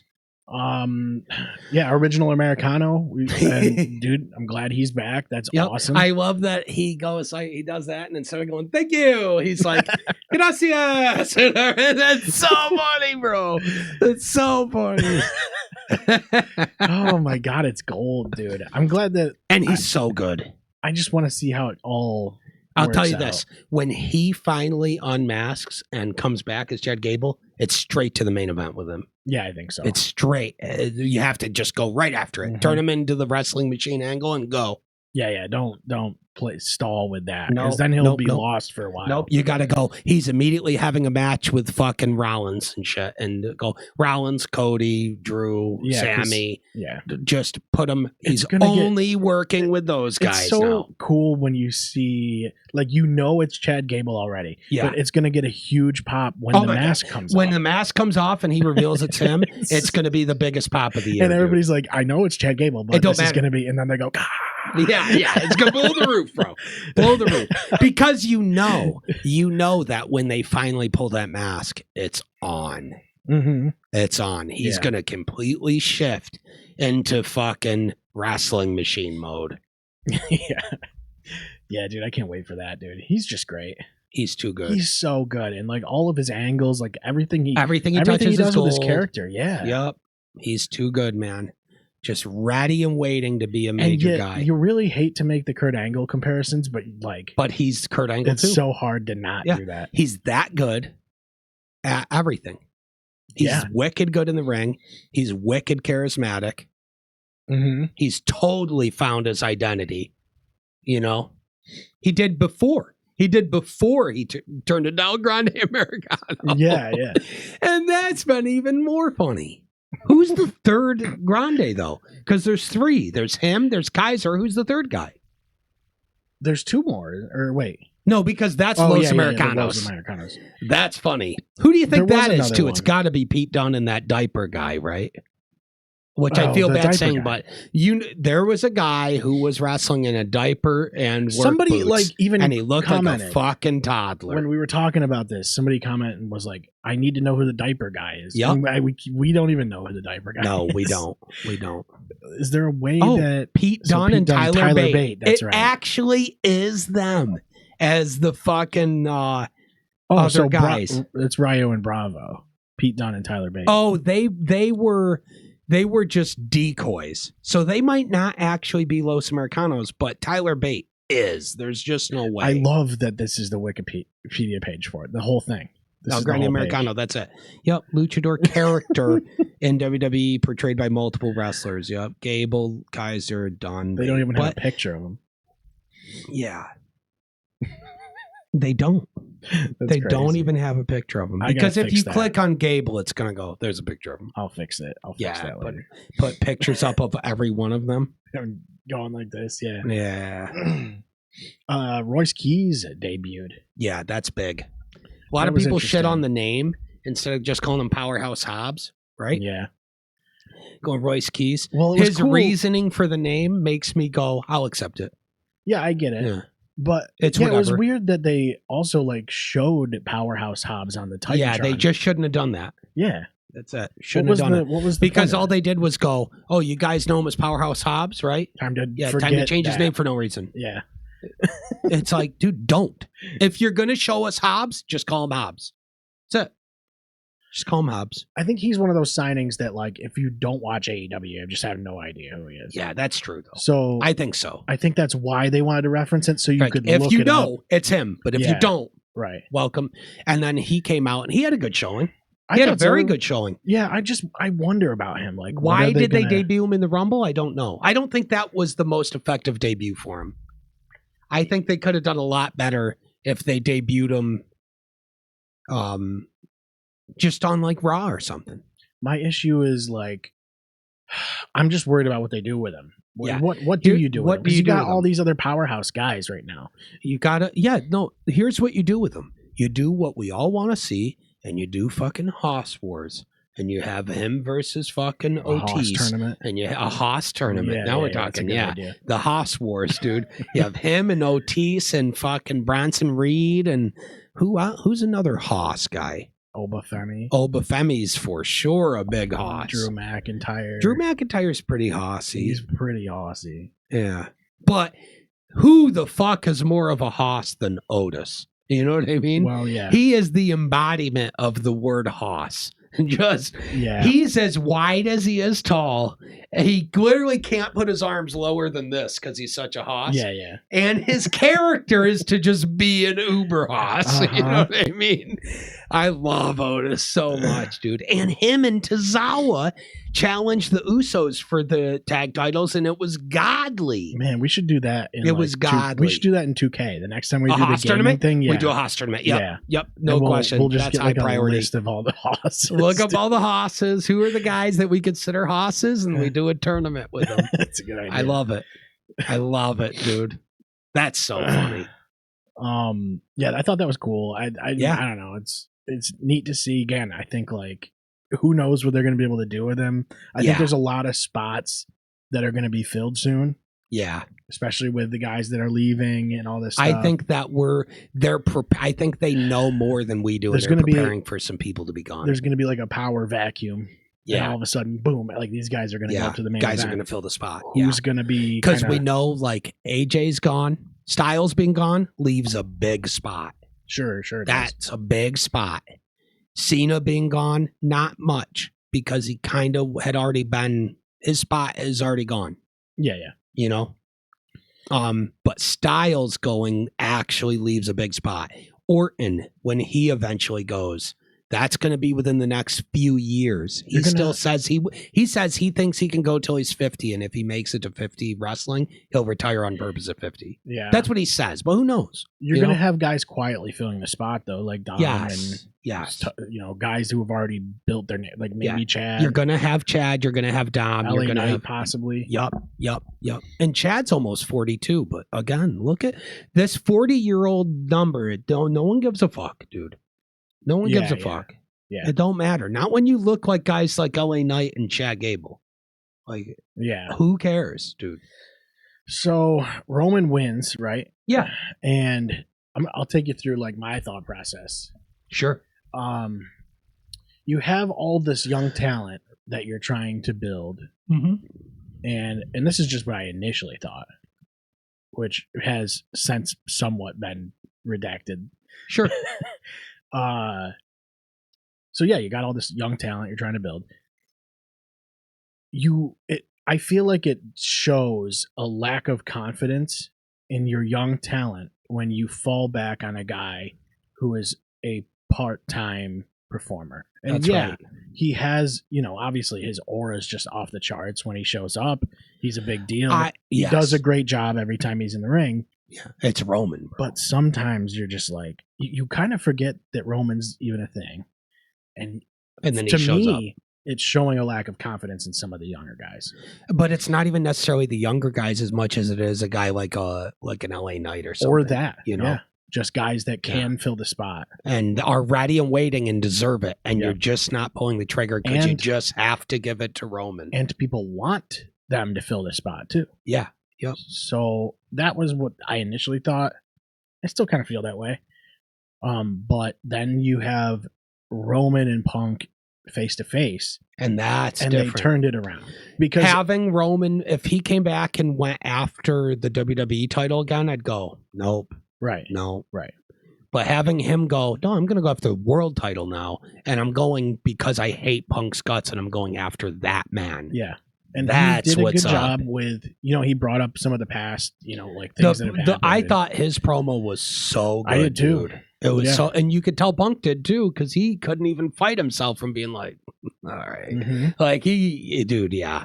This is, and people respect Punk a lot already. Now they do. But he's earned it. He's earned it back. Yeah. He's shown everybody he's been able to, I think he's consistently been able to bring this kind of stuff out of people. This is one thing that you get from Cena and CM Punk. Yes. Is being able to extract a promo from someone. Actually, yeah. They've Punk actually and both Cena been able are to do the that. two best I've ever found at extracting the best out of every single person they work with. Right. Promos and in the ring. Yep. Like they get the best out of everybody. They know how to do it. Yeah, they know how. And to me, that's a lost art. And I wonder if how they learned that. Like maybe someone did that to them. You know? That's the only thing I can think of. Point it's the era they came from. There's other people that showed them how to do that. And I would actually ask them that question if I had the chance. I would say, hey, like Cena, what was the point where you looked across the ring at somebody and they pulled it out of you, and it clicked, you know? And you realized what you have to do with other talent to pull the best out of them. Yeah. Like, how did you learn to do that? Yeah. Right. Yeah, that's a ridiculous question. Like, who that was it? You can only ask a handful of guys that question. Because they're the only ones Most that can others do it. are gonna, even if they have an answer, it's not gonna be those guys' answers. Right. Because inherently, part of being a great wrestler is being able to do that to an extent. They all can, to an extent, get good matches out of each other and have chemistry and stuff, right? Yes. But there's another level. It's different. There's another different level that it's at when you're talking about Cena and Punk, where they consistently have the best matches you're ever going to see and the best promos you're going to see with everybody they work with. And you know what? Both of them have showcased Roman. Yep. In the best way they could. Yep. They've both been able to do that. Yeah. Because Roman's had some of his best promos ever with both of those guys. With those two guys. Yep. Yep. I would say the promo he just had with Punk was one of his best promos ever. For sure. He had some great ones with Cody. Yeah. Oh my God. Him and Cody's chemistry is so off the charts. It's ridiculous. It's so off the charts, dude. Yeah. And, initially I was like, okay, Roman won. Damn it. We're going to have another Roman. I think that we're going to see another Roman Cody match before they decide to call it a day. I think so. Careers. Because they openly talk about how, like, bonded they are at the very top. Because Cody says, like, well, yeah, I'm not even going to say his name, but you all know who I'm talking about. Yeah. But I want to be QB1, and so does he. And I am right now. And that feud between us is very real. Right. Right. And that's why I love anytime they use that in storytelling, like at the War Games where they had to team up or whatever. And they had fucking Cody wasn't in that War Games though, was he? It was like Roman, Jay, Jimmy, that would have been before Punk 40 and Sammy, right? Before, it was after 40. It was after Roman lost the title. Oh, it was the Survivor Series. Yeah, it was when the quote where he's like, we would say like Zebros or some stupid shit like that. Oh, which was a great line. Because they did that movie together. That's when it happened, was at that War Games. But my whole point is not even that.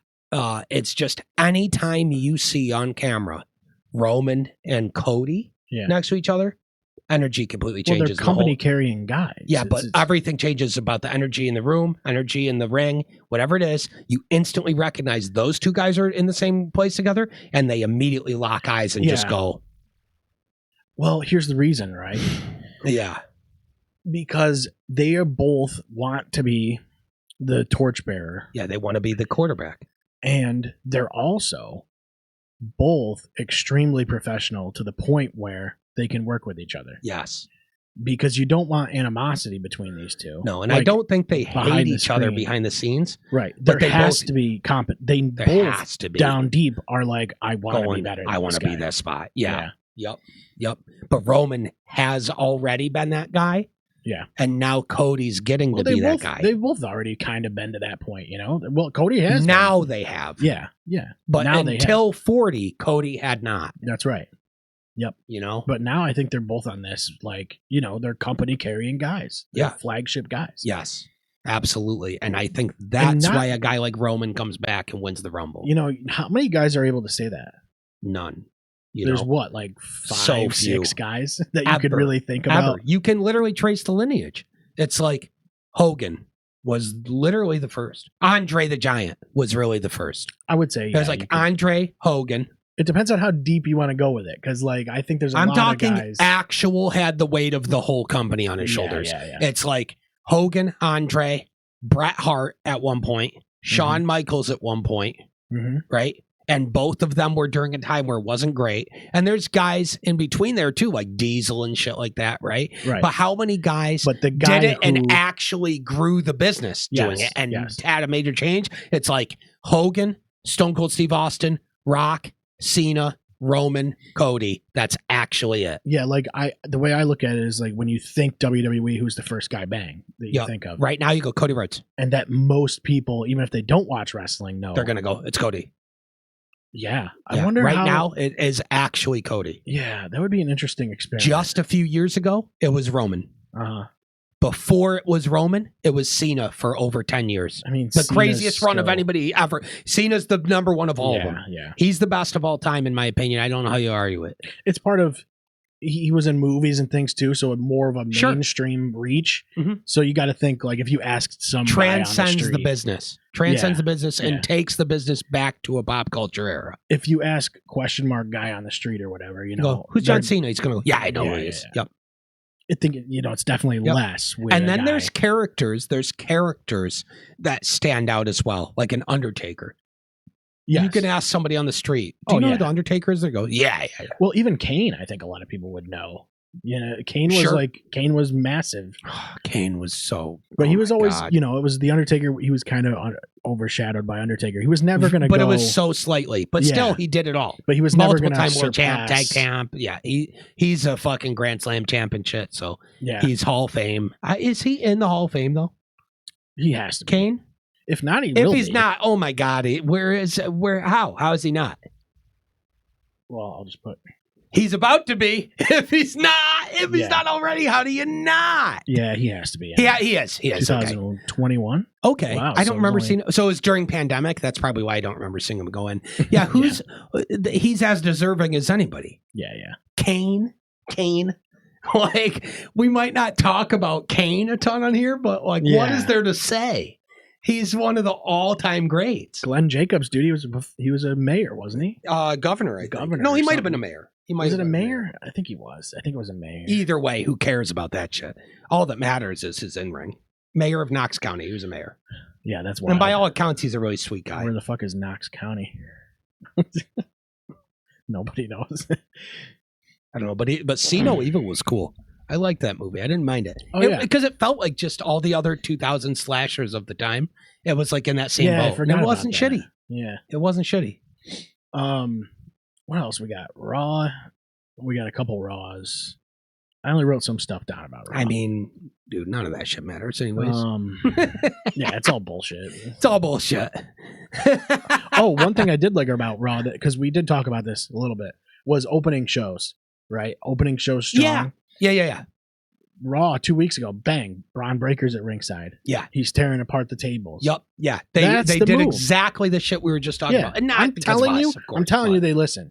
They listen to this fucking show. Maybe. Yeah, we're gonna see like in a few days. Michael Hayes has been released or something. Yeah. Or Michael Hayes comes out and clarifies or something. Because that's all you'd have to do too. Is go, hey, I want to be clear that if I say something like that, talent just needs to prove me wrong. Like I can't stop them from proving me wrong. If anything, they should prove me wrong. Yeah. I'd go, oh, okay, I get it. Yeah, then Instantly. he's gonna fucking add us on X or something. Yeah, and he's going to send me threats, and I'm going to go, I don't give a fuck. I'm going to go, you want to make me love you again? Shut the fuck up, go out to the ring, and do the fucking hilarious strut you used to do in 1981 or whatever. He's gonna clip the entire rant, put it on his Instagram. I bet he does, yeah. CM Punk Roman promo we talked about. Yeah, but it was God tier.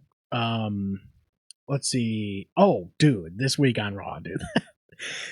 The Becky and AJ promo. AJ Lee? Yeah. I thought it was kind of cringy. It was weird. It was kind of The pacing was very weird. I don't know. I don't know what to think here's about the that. thing. Here's what I think about Becky. I love AJ. And I love I like Becky. both of them, yeah. Yeah.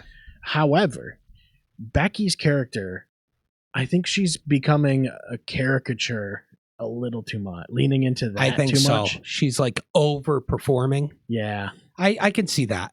I can see that. And I don't really love what she's doing, to be honest with you.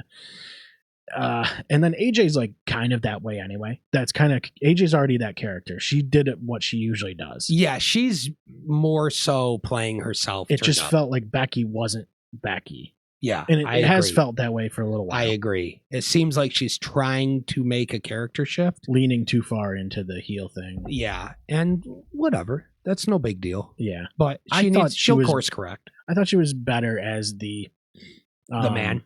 Yeah, yeah, of just course. Like when Rollins got turned on. Yeah, and then she cornered Heyman in the back and was like, interesting. Yeah, the shit she said to him was so hard and made me go, "This is the Becky we need." Right.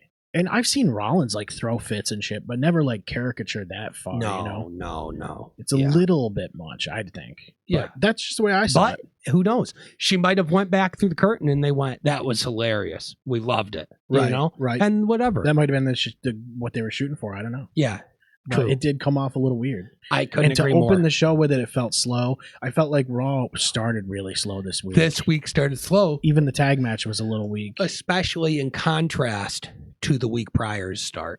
What tag match? Are you talking about? The Otis and Tozawa versus the I Usos. loved that match. It was a little weird. I don't know. The pace was a little odd, I guess. And then Jay had like a weird missed super kick or something. That was kind of awkward. I don't know. It was kind of stumbly for some reason. It felt. I thought that Tozawa. I think it's because showed out a lot in that match. Deserves a lot of respect. He definitely did for sure. It just felt like you're trying to ramp up after a weird segment. Sure. To start the show. They started with weird energy because of the prior promo and had to get the crowd back. And so the match started slow, but by the end, they had you believing that Tozawa might get it done. Yes. Well, they did a good job even talking about... Not that Otis wasn't also a huge factor in the match. Oh, yeah. But just Tozawa was MVP of that match. Well, commentary did a good job explaining Tozawa. Like, hey, if you haven't seen Tozawa... Like I think if you don't know, this guy is very for real. Corey Graves talked about how he was like a decorated champion and things like that. Yeah, that's great. He's like, we haven't seen that Tozawa. Yes, we've been getting a different Tozawa, but you need to understand that if this guy turns it on, everybody's in big trouble. Well, and the reality is, a lot of these guys are that. Like a lot of these guys have had careers before WWE. Yes, yeah. So you can make that. That's something I want to bring up real quick too before we call it, was the way that, first off, Graves is the best. Yes, he's fantastic. 1A. He's my favorite color guy. He's unrivaled. It's important that he stays at Raw for the next 15 years. Yeah, and it's a shame to me because stop screwing him. I think Michael Cole does better with McAfee. He does. I think he does. I think Cole is he's a lot more robotic without McAfee. I think you need Cole and McAfee, and then you need Graves and well, the problem is you can't put Barrett or something because Graves is kind of a heel commentator. You don't do him with Barrett though. That's the problem too, though. You would put Barrett has really good chemistry with the other. I can't think of his name. Is Morrow still Ranallo? No. It's what's the guy's name? This is how long it's been since I watched SmackDown. I don't even know who's on SmackDown. No, the guy. It's Tessitore. Oh, Tessitore. Yeah, and he's good. Why was he's good? Yeah, Tessitore's good. Yeah. That's who I was thinking of. Tessitore and Barrett have really good chemistry, though. Yeah. So you don't want to get rid of Barrett either.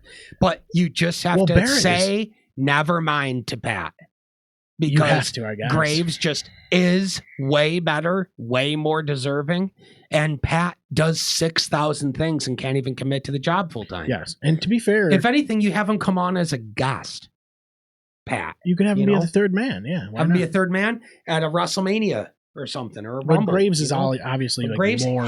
He's carried so much weight. Yeah, in the broadcast, he's more wrestling knowledgeable. Yes, dude, and perfect example, and why I even bring it up is because he did such a good job of selling Natty had a career-changing night because she had that match with Maxine where she kicked the shit out of her, dragged her outside, took a count out because she's going, I don't give a fuck about a win. Yeah. I'm hurting you. And put her in the sharpshooter on the table. And the way she did it, it looked absolutely perfect. And her facials the whole time, her just being wicked intense, wicked serious. She's not bubbly and jumping around. She was so locked in and fierce.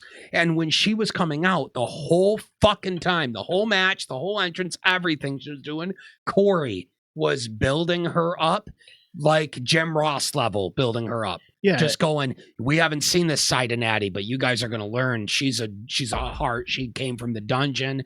Like, he just did line after line of perfectly executed and articulated boosting of her new character. Yeah. And she can still do it on that level, and she knows she can. She's one of the best in the company. Right. And one of the most respected by the other women. Yeah. Yeah. And he said that. She basically just took a hiatus. Yeah. You know, yeah. And she took a hiatus and she did the smartest thing she could do, which was leave to reinvent herself and come back reinvented. She didn't leave the company, but actually that was the coolest thing about it, was that she went to them and said, I need to reinvent myself. Can I please do some select appearances out of the company to rebrand? And then when I come back, I'll have it worked out. And they were like, yeah, because they've been doing talent sharing kind of with that blood sport shit. Yeah. And so she went and did that. And that was all it took, man. I've never even watched any of that. I hear it's cool. Yeah. It's like it's like shoot wrestling. It's almost like what Shane McMahon was trying to do with that underground stuff. Yeah. Yeah. It's like a blend of MMA and. Yeah. Which I thought underground was cool. Yeah. Looking back on it, I thought it was cool. But for Bloodsport's Natty, better. Bloodsport's better. But for Natty, it's great because she needs that. Well, here's the thing. I'm assuming she picked Maxine to elevate her. Yes. You know, intentionally handpicked She her. genuinely trains with her, as far as I know, as well. She So, genuinely trains Maxine. It just makes sense for both of them. Yeah. Yeah. And it's great for both of them, honestly. It is, yeah. And Maxine is looking better and better every time we see her, and that's only gonna get better too. Like she's gonna make mistakes. She's gonna have growing pains. She needs TV time. It's because her character's already dialed. She's already really good on the mic. She's already really good as her character, right? Sure. She's just developing more and more every week in the ring. Yeah. But in that match, she had a lot of really cool, complicated combo moves and stuff with Natty that you're like, dude, yeah, they have chemistry. They have good chemistry in the ring. Yeah, and you got to just be able to translate that to work with everybody. Natty's good. Natty's so good, dude. I love Natty so much. Yeah, and I wonder how long she'll be doing it for. She came out like that at the Rumble and eliminated somebody, and then went through the ropes and right in front of the camera, she's like, "Bye-bye, bitch," and just gets back to work. And I was like, "That's what we need. Mm-hmm. That's the Natty we need." Yeah, they need more characters like that. If she wants to be a hard badass, she's one of the most believable hard badasses because she's a fucking heart. It's one of the only, for the women, like, there's not a lot of spots that are like hard badasses like that. Yeah. Rhea, super believable hard badass. Yeah, but she's a lot more. Raquel, now as like Big Mommy Cool, is a believable badass. That's closer. With Rhea, she's a lot more playful and like, but she can turn it on. She can turn on being a badass. Yeah. Being a believable fighter. Like I think that. With the whole EO thing that she's doing, it's a little more light. It's less that. Yeah, for sure. Which is cool, though. It's a different side of the character. Sure, you know? Sure. There's nothing wrong with that. But if Rhea needs to play a badass, she can, She's wicked got the voice for it and the stature and the look and everything. Yeah, I just think there's a little gap there for people to be able to do that. I agree. And Natty filling that gap is awesome because, one, everybody knows she trains everybody. Like, she's a genius trainer. Well, and she's part of the Hart family. Yeah. She's one of the last one of the last Hart family people. She's the last. Well, really. Marina Shafir kind of does something like that. She does. It's this like just hard badass shooter. Yeah. I don't Marina. I don't know. I'm still on the fence with her. Me too. That's not all dialed in all the way yet, so. But they're on the right track. Yeah. It's just needs some work. Some of it's just kind of awkward and weird. Agreed. But she has done things that make me go, yes, this is awesome. Yeah. For sure. Yeah, she's totally capable. Marina is. Yeah, no question. I think they just need to fine tune that a little bit. Yep. Other than that, Balor's going to get a rematch with Punk. So that's Love it. Cool. Can't wait. Elimination Chamber. That's going to be awesome. That is going to be awesome. Elimination Chamber is always wicked cool. Javon Evans better be in the match or I'm pissed. Because I go, who do you need? Who do you need? A guy that's going to do something wicked fucking crazy. Yeah, finest career. Yeah, I think we need that guy. That's a good idea, yeah. You know, they might keep him out of it because they're like, he'll try to kill himself. Putting Oba in there. He'll be like, I want to do a fucking fucked up swanton off the top of the cage or something, and they'll go from the inside. He's like, yeah, I'll spider climb on the top of the. I'll just don't do that, dude. You're gonna break your neck, dude. Don't. I'll do a quadruple backflip off the. Just some WWE. Elimination just chambers. Some Here Comes the Pain level. Yeah, shit. Here comes something. I was just about to say. Yep, he'll take a 5 off the top of one of the cells. Dude, or whatever. so I'm playing Here Comes the Pain, and I'm pretty far into the career mode. Nice. And I'm like, dang, some of these storylines are like better than what we're seeing right now. You like start a faction, and then Vince comes out and he's like, check out my faction. You know what I mean? Yeah, dude. Then there's like romance storylines and like people trying to steal. I don't remember that. People trying to steal managers and stuff from each other. I do remember that. Like I'm playing as RVD, and Jericho's like, hey, Stacy Keebler or whatever. He's like, you're mine. I love it. And it's like, what? And now you got to face him for Stacy. And then you have to face him with Stacy Keebler. And you're going, I would kill a kid for Stacy Keebler because she's so hot. You're like, especially if you're like 12 playing it, you're like, I'll do anything for her. Yeah. It's funny though, because like some of it is like borderline. You're like, holy crap, this is almost like soft core, dude. Really? That's weird. I don't remember that at all. It's weird. The game has a lot. It's like it's a lot of undertone, like a lot of sexual undertone, like innuendo and stuff. That's still wicked funny. It is funny, but that was the time, dude. That was the time. That was the time. There was titties everywhere, man. There was puppies or whatever. Jr. Puppies or like Lawler. He's one of my favorite ever too. It's funny, like all the loading screens you can unlock are all the divas. It's That's like, what? So good. Like, why don't we unlock all the loading screens? Why is it why can't I get Tajiri or something? You can unlock like alternate bra and Tajiri's in that game, isn't he? He is, yeah. Yeah. I almost think Shut Your Mouth is better, to be honest. You think so? Yeah, the more I'm playing both of them, I kind of like Shut Your Mouth, but I liked you can press the button again during the finisher to like freeze frame and do the spin around thing. That's sick. The grappling was a little quicker in Shut Your Mouth. Yeah. It's one tier less complicated than Here Comes the Pain, but it's in a sweet spot. Yeah, you don't have to like fully grapple. It's quicker. That I remember about that game being like, this is one of the greatest wrestling games ever. Shut Your Mouth. Mm-hmm. And the roster is amazing. I think once I finish Here Comes the Pain's like main, season mode, I'll go to that one, try it. But yeah. From what I played of both of them recently, that one felt better. The last wrestling game I went back and played the story mode of, I think, was WrestleMania 2000. And it was awesome. Yeah, that one's cool. So I got one that you're probably going to want to play. It's Virtual Pro Wrestling 2. Already on it. But it's a hack. Is it translated? It's a ROM hack, and it's a Freem edition, it's called.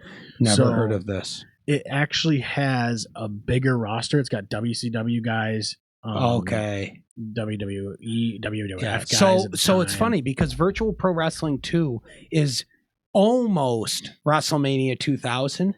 It's like the game that they turned into WrestleMania 2000 in the States. Right. Yeah. But it came out first as Virtual Pro Wrestling 2. And a lot of people consider that to be the best wrestling game ever made over No Mercy, depending on what you grew up watching. Like if you grew up watching All Japan and Pro Wrestling Noah and shit in Japan, like if you're a Japanese guy or even just a fan of Japanese product and you were lucky enough to get it at the time, then this game is your holy grail ever because the roster is like fucking Mitsuharu Misawa and fucking Kenta Kobashi and shit. It was ridiculous because I remember going to my buddy's house. Toshiaki Kawada, dude, Akira Taue. Like, because I had played WCW World Look at Tour that roster and Hashimoto, dude. It's literally World Tour and Revenge, and like it's the same. Yeah. Aki it's the same engine. It's the Aki engine, So I go over to my buddy's house. He's playing this on his computer. I'm like, I don't know any of these guys. They're all Japanese guys. I know who every single one of these guys is. Misawa, Mitsuharu Misawa is the creator of the Burning Hammer, my favorite move ever, in the namesake of the podcast. Yeah, that's his like super finisher. So these are all the main guys in the game already. So I believe if you scroll up, I believe Mitsuharu Misawa, Toshiaki Kawada, Akira Taue, and Kenta Kobashi are the 4 pillars of heaven. of the greatest era of Japanese wrestling ever from the 90s. They're like the four pillars, right?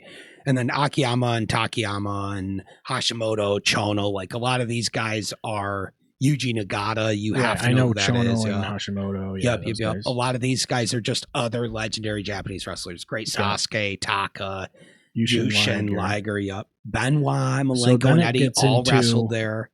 Atsushi starts Onita, to get into some weird stuff. Look at this. Once you get into this is like the deathmatch group. Yeah. Onita, Funk, Jack, Hayabusa, Sabu, Tanaka, and Mike Awesome. No way. Then it gets into you have WWE guys. Yep. These guys, you got WCW guys. I mean, go up real quick to the other guys. That's not even all WWE guys. I guess kind of. Rock, Hogan, Triple H, Michaels, Brett. Okay. Yeah. Rick Rude, super random. I like that. Yeah, it's a lot of like flagship sort of guys. Mm-hmm. Undertaker, Kane, X Factor. This is a crazy roster. Yeah. Cena? Yep. Okay, this is a weird roster. If you have Cena, Lesnar, Styles, Samoa Joe, Daniel Bryan, what the fuck? Scott Norton was a guy. Dude, Scott Norton's way bigger in Japan than he ever was in the States. By a mile. Yeah. By a mile. Tiger Mask. This is what I'm worried about right here. Tiger Mask and Dynamite Kid, Great Muta. Tajiri, La Parka. Yep, Shibata. Tajiri, yep, LA Park. Funaki. Yep. Boss Rutan, dude. Boss Rutan. So this is actual, this looks like Pancrase to me. Yep. Minoru Suzuki. Yep. Carl Gotch, Gracie. So this is like MMA guys. Yep. Old UFC. Don Fry is so funny. Rikita Zen. That's the guy. That's like the guy that invented Japanese pro wrestling or whatever. Or like, not invented, but he like started the first major brand. Was Rikito-san. Yep. And Giant Baba and Tonito. So the Jumbo Tsuruta. These are like the legendary guys. Junichiro Tenryu. Yep. Ultimo. Andre, the Destroyer, Road Warriors, Stan Hansen, Vader. You know the Road Warriors are, you switch costumes to play as two of them. Yep. Yeah. Dr. Death, Bruiser Brody, Vader. Dude, that's crazy. And then Spider-Man. And AK-Man. You got to have AK-Man. I love Aki-Man, dude. He was AKI Man, and then his alternate uniform was THQ Man.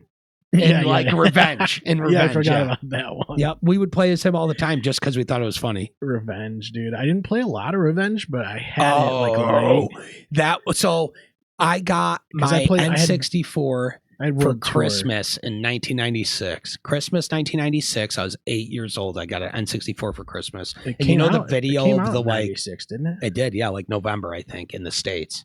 And I got it that Christmas. And my brother got a PS1 that Christmas. That was the centerpiece core memory of my entire childhood. Straight up, it's the most vivid memory moment of my childhood. It's Christmas Day, 1996. My brother got a PS5, which technically came out in 1995. Or PS5. He got a Sony PlayStation. Didn't exist yet. He got a Sony PlayStation. I got an N64. We each got 2 controllers for the consoles and like 3 games. And it was like bundles that they had, right?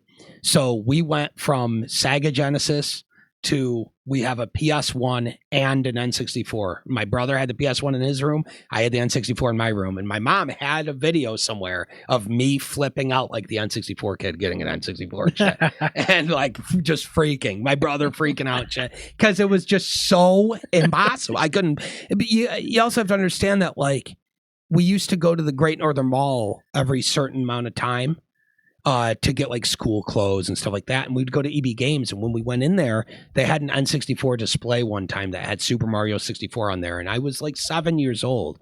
And I remember how profound and like completely life altering for me it was when I held that N64 controller and like felt the way that felt in my hands as a kid. Like I can still feel that controller when I felt it for the first time at EB Games in Clay, New York, and fucking was running around in 3D with Mario going, I have to have this. Yeah. I have to have this.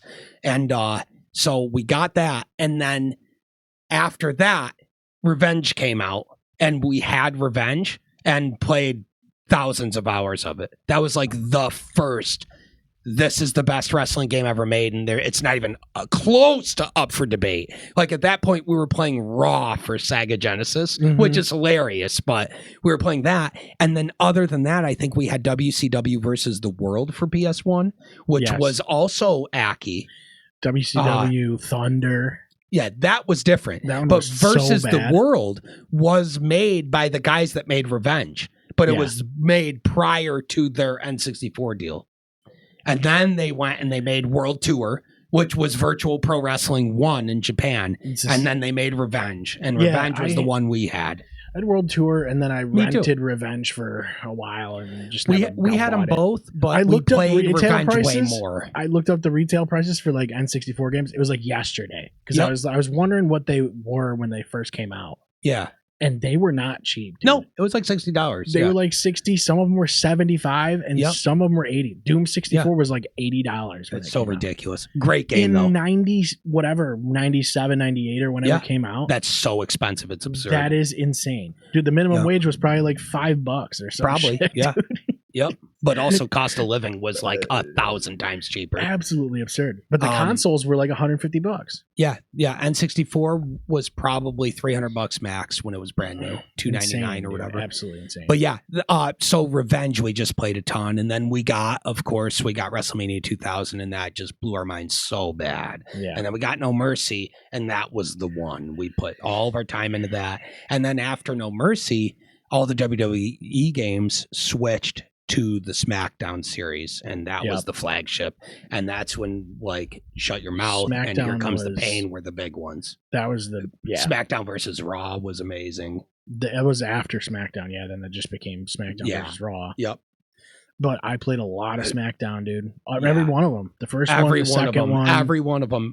We always made 1,000 characters. And Know Your Role, Shut Your Mouth. Dude, there's so many days that I spent as a child during the summers when we're out of school or whatever, right? It's like middle of July. My birthday's July 20th. So it's like, my parents bought me SmackDown 2 for my 9th birthday or whatever, And I go, cool. I'm going to now sit in front of my TV on the floor, cross-legged, just sitting on the floor like this. Yeah. As an 8-year-old or whatever. And I'm going to play that game for 18 hours straight, unexaggerated. Yep. I'm going to sit there and I'm going to not have one match. I'm going to sit there for 18 hours and create a character and just go all day while my mom comes and goes, you good? And I go.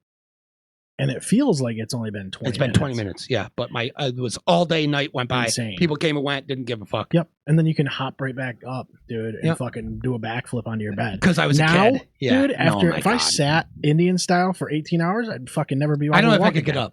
Nope. Yeah, I'd go. This is how my legs are now. That would be it. Yeah. I'm here now. This is where I live. Dude. As a kid, I was so flexible too. I used to be able to sit Indian style on the ground and touch my face to the floor and shit. Like, crazy. Yeah. I still have really crazy hip flexibility for no reason. I'm in shit shape. I just have wicked crazy flexibility in my hips for no reason. Yeah, I had like weird flexibility too for some reason. It's fucking it's so funny though, dude. But yeah, wrestling video games, I mean, that's a whole different show, whole different thing, and we will be doing another gaming thing soon because we're gonna do that we got to do the tournament of hosses. We have to do that. Do the tournament of hosses. I'm off I don't give a fuck about playing a match either. I just want to watch the CPU fight. We could do that. Yeah. Well, shit, I could just let it happen and fucking do that shit in Discord fast and easy. Yeah. Go, hey, stream the tournament. Let's do this. I'm off this weekend. Yeah, I am too. But however, my weekend's accounted for because Diablo just had its 30th anniversary and they put out a full-blown expansion for D2. And I've been waiting for that since I was 15. So yeah, I think I might get it on my Steam Deck. It says it's compatible and everything. I'm 37 years old. I have actually been waiting for them to make another expansion after Lord of Destruction since I was 15 years old. Yeah, Diablo 3 over had 20 one years recently, a couple of years ago, right? Diablo 3 had one where they added like Necromancer. Yeah, that was right before 4 came out. Yeah. And now 4, because I played that on the Switch, just came out with another. 4 is so good. Yeah, but I liked it. What are we doing? This isn't even wrestling based. No, now we're just fucking. But whatever. Point is, we're going to do the tournament, the Haas tournament. That's got to happen. That's just going to be extra content. And I'm realistically down to do it this weekend. I don't care. I'm just going to be playing Diablo otherwise. Yeah. So it's like, who cares? Like, I'm going to be sitting there. You think I never played D2? Like, I could do the whole podcast and be playing D2 and you wouldn't even notice I was playing D2. Because I'd barely be looking at the screen while guys are just happening over here. And I'm like, do you know what you're doing? Yeah, my guy's level 21. He's got this gear on. I'll read the gear too. And check out these affixes. Yeah. Oh man, good episode though. This was long overdue. Like you said, it felt like it's been a month since we were in it felt studio. like a long time, but that's just we did a remote episode, and it is what it's the nature of the beast. Yeah. All right, everybody, that's it. If you're watching live or whatever, thank you. Of course, always. We'll see you guys in 2 weeks. We appreciate it. Hell yeah. Peace out. Peace.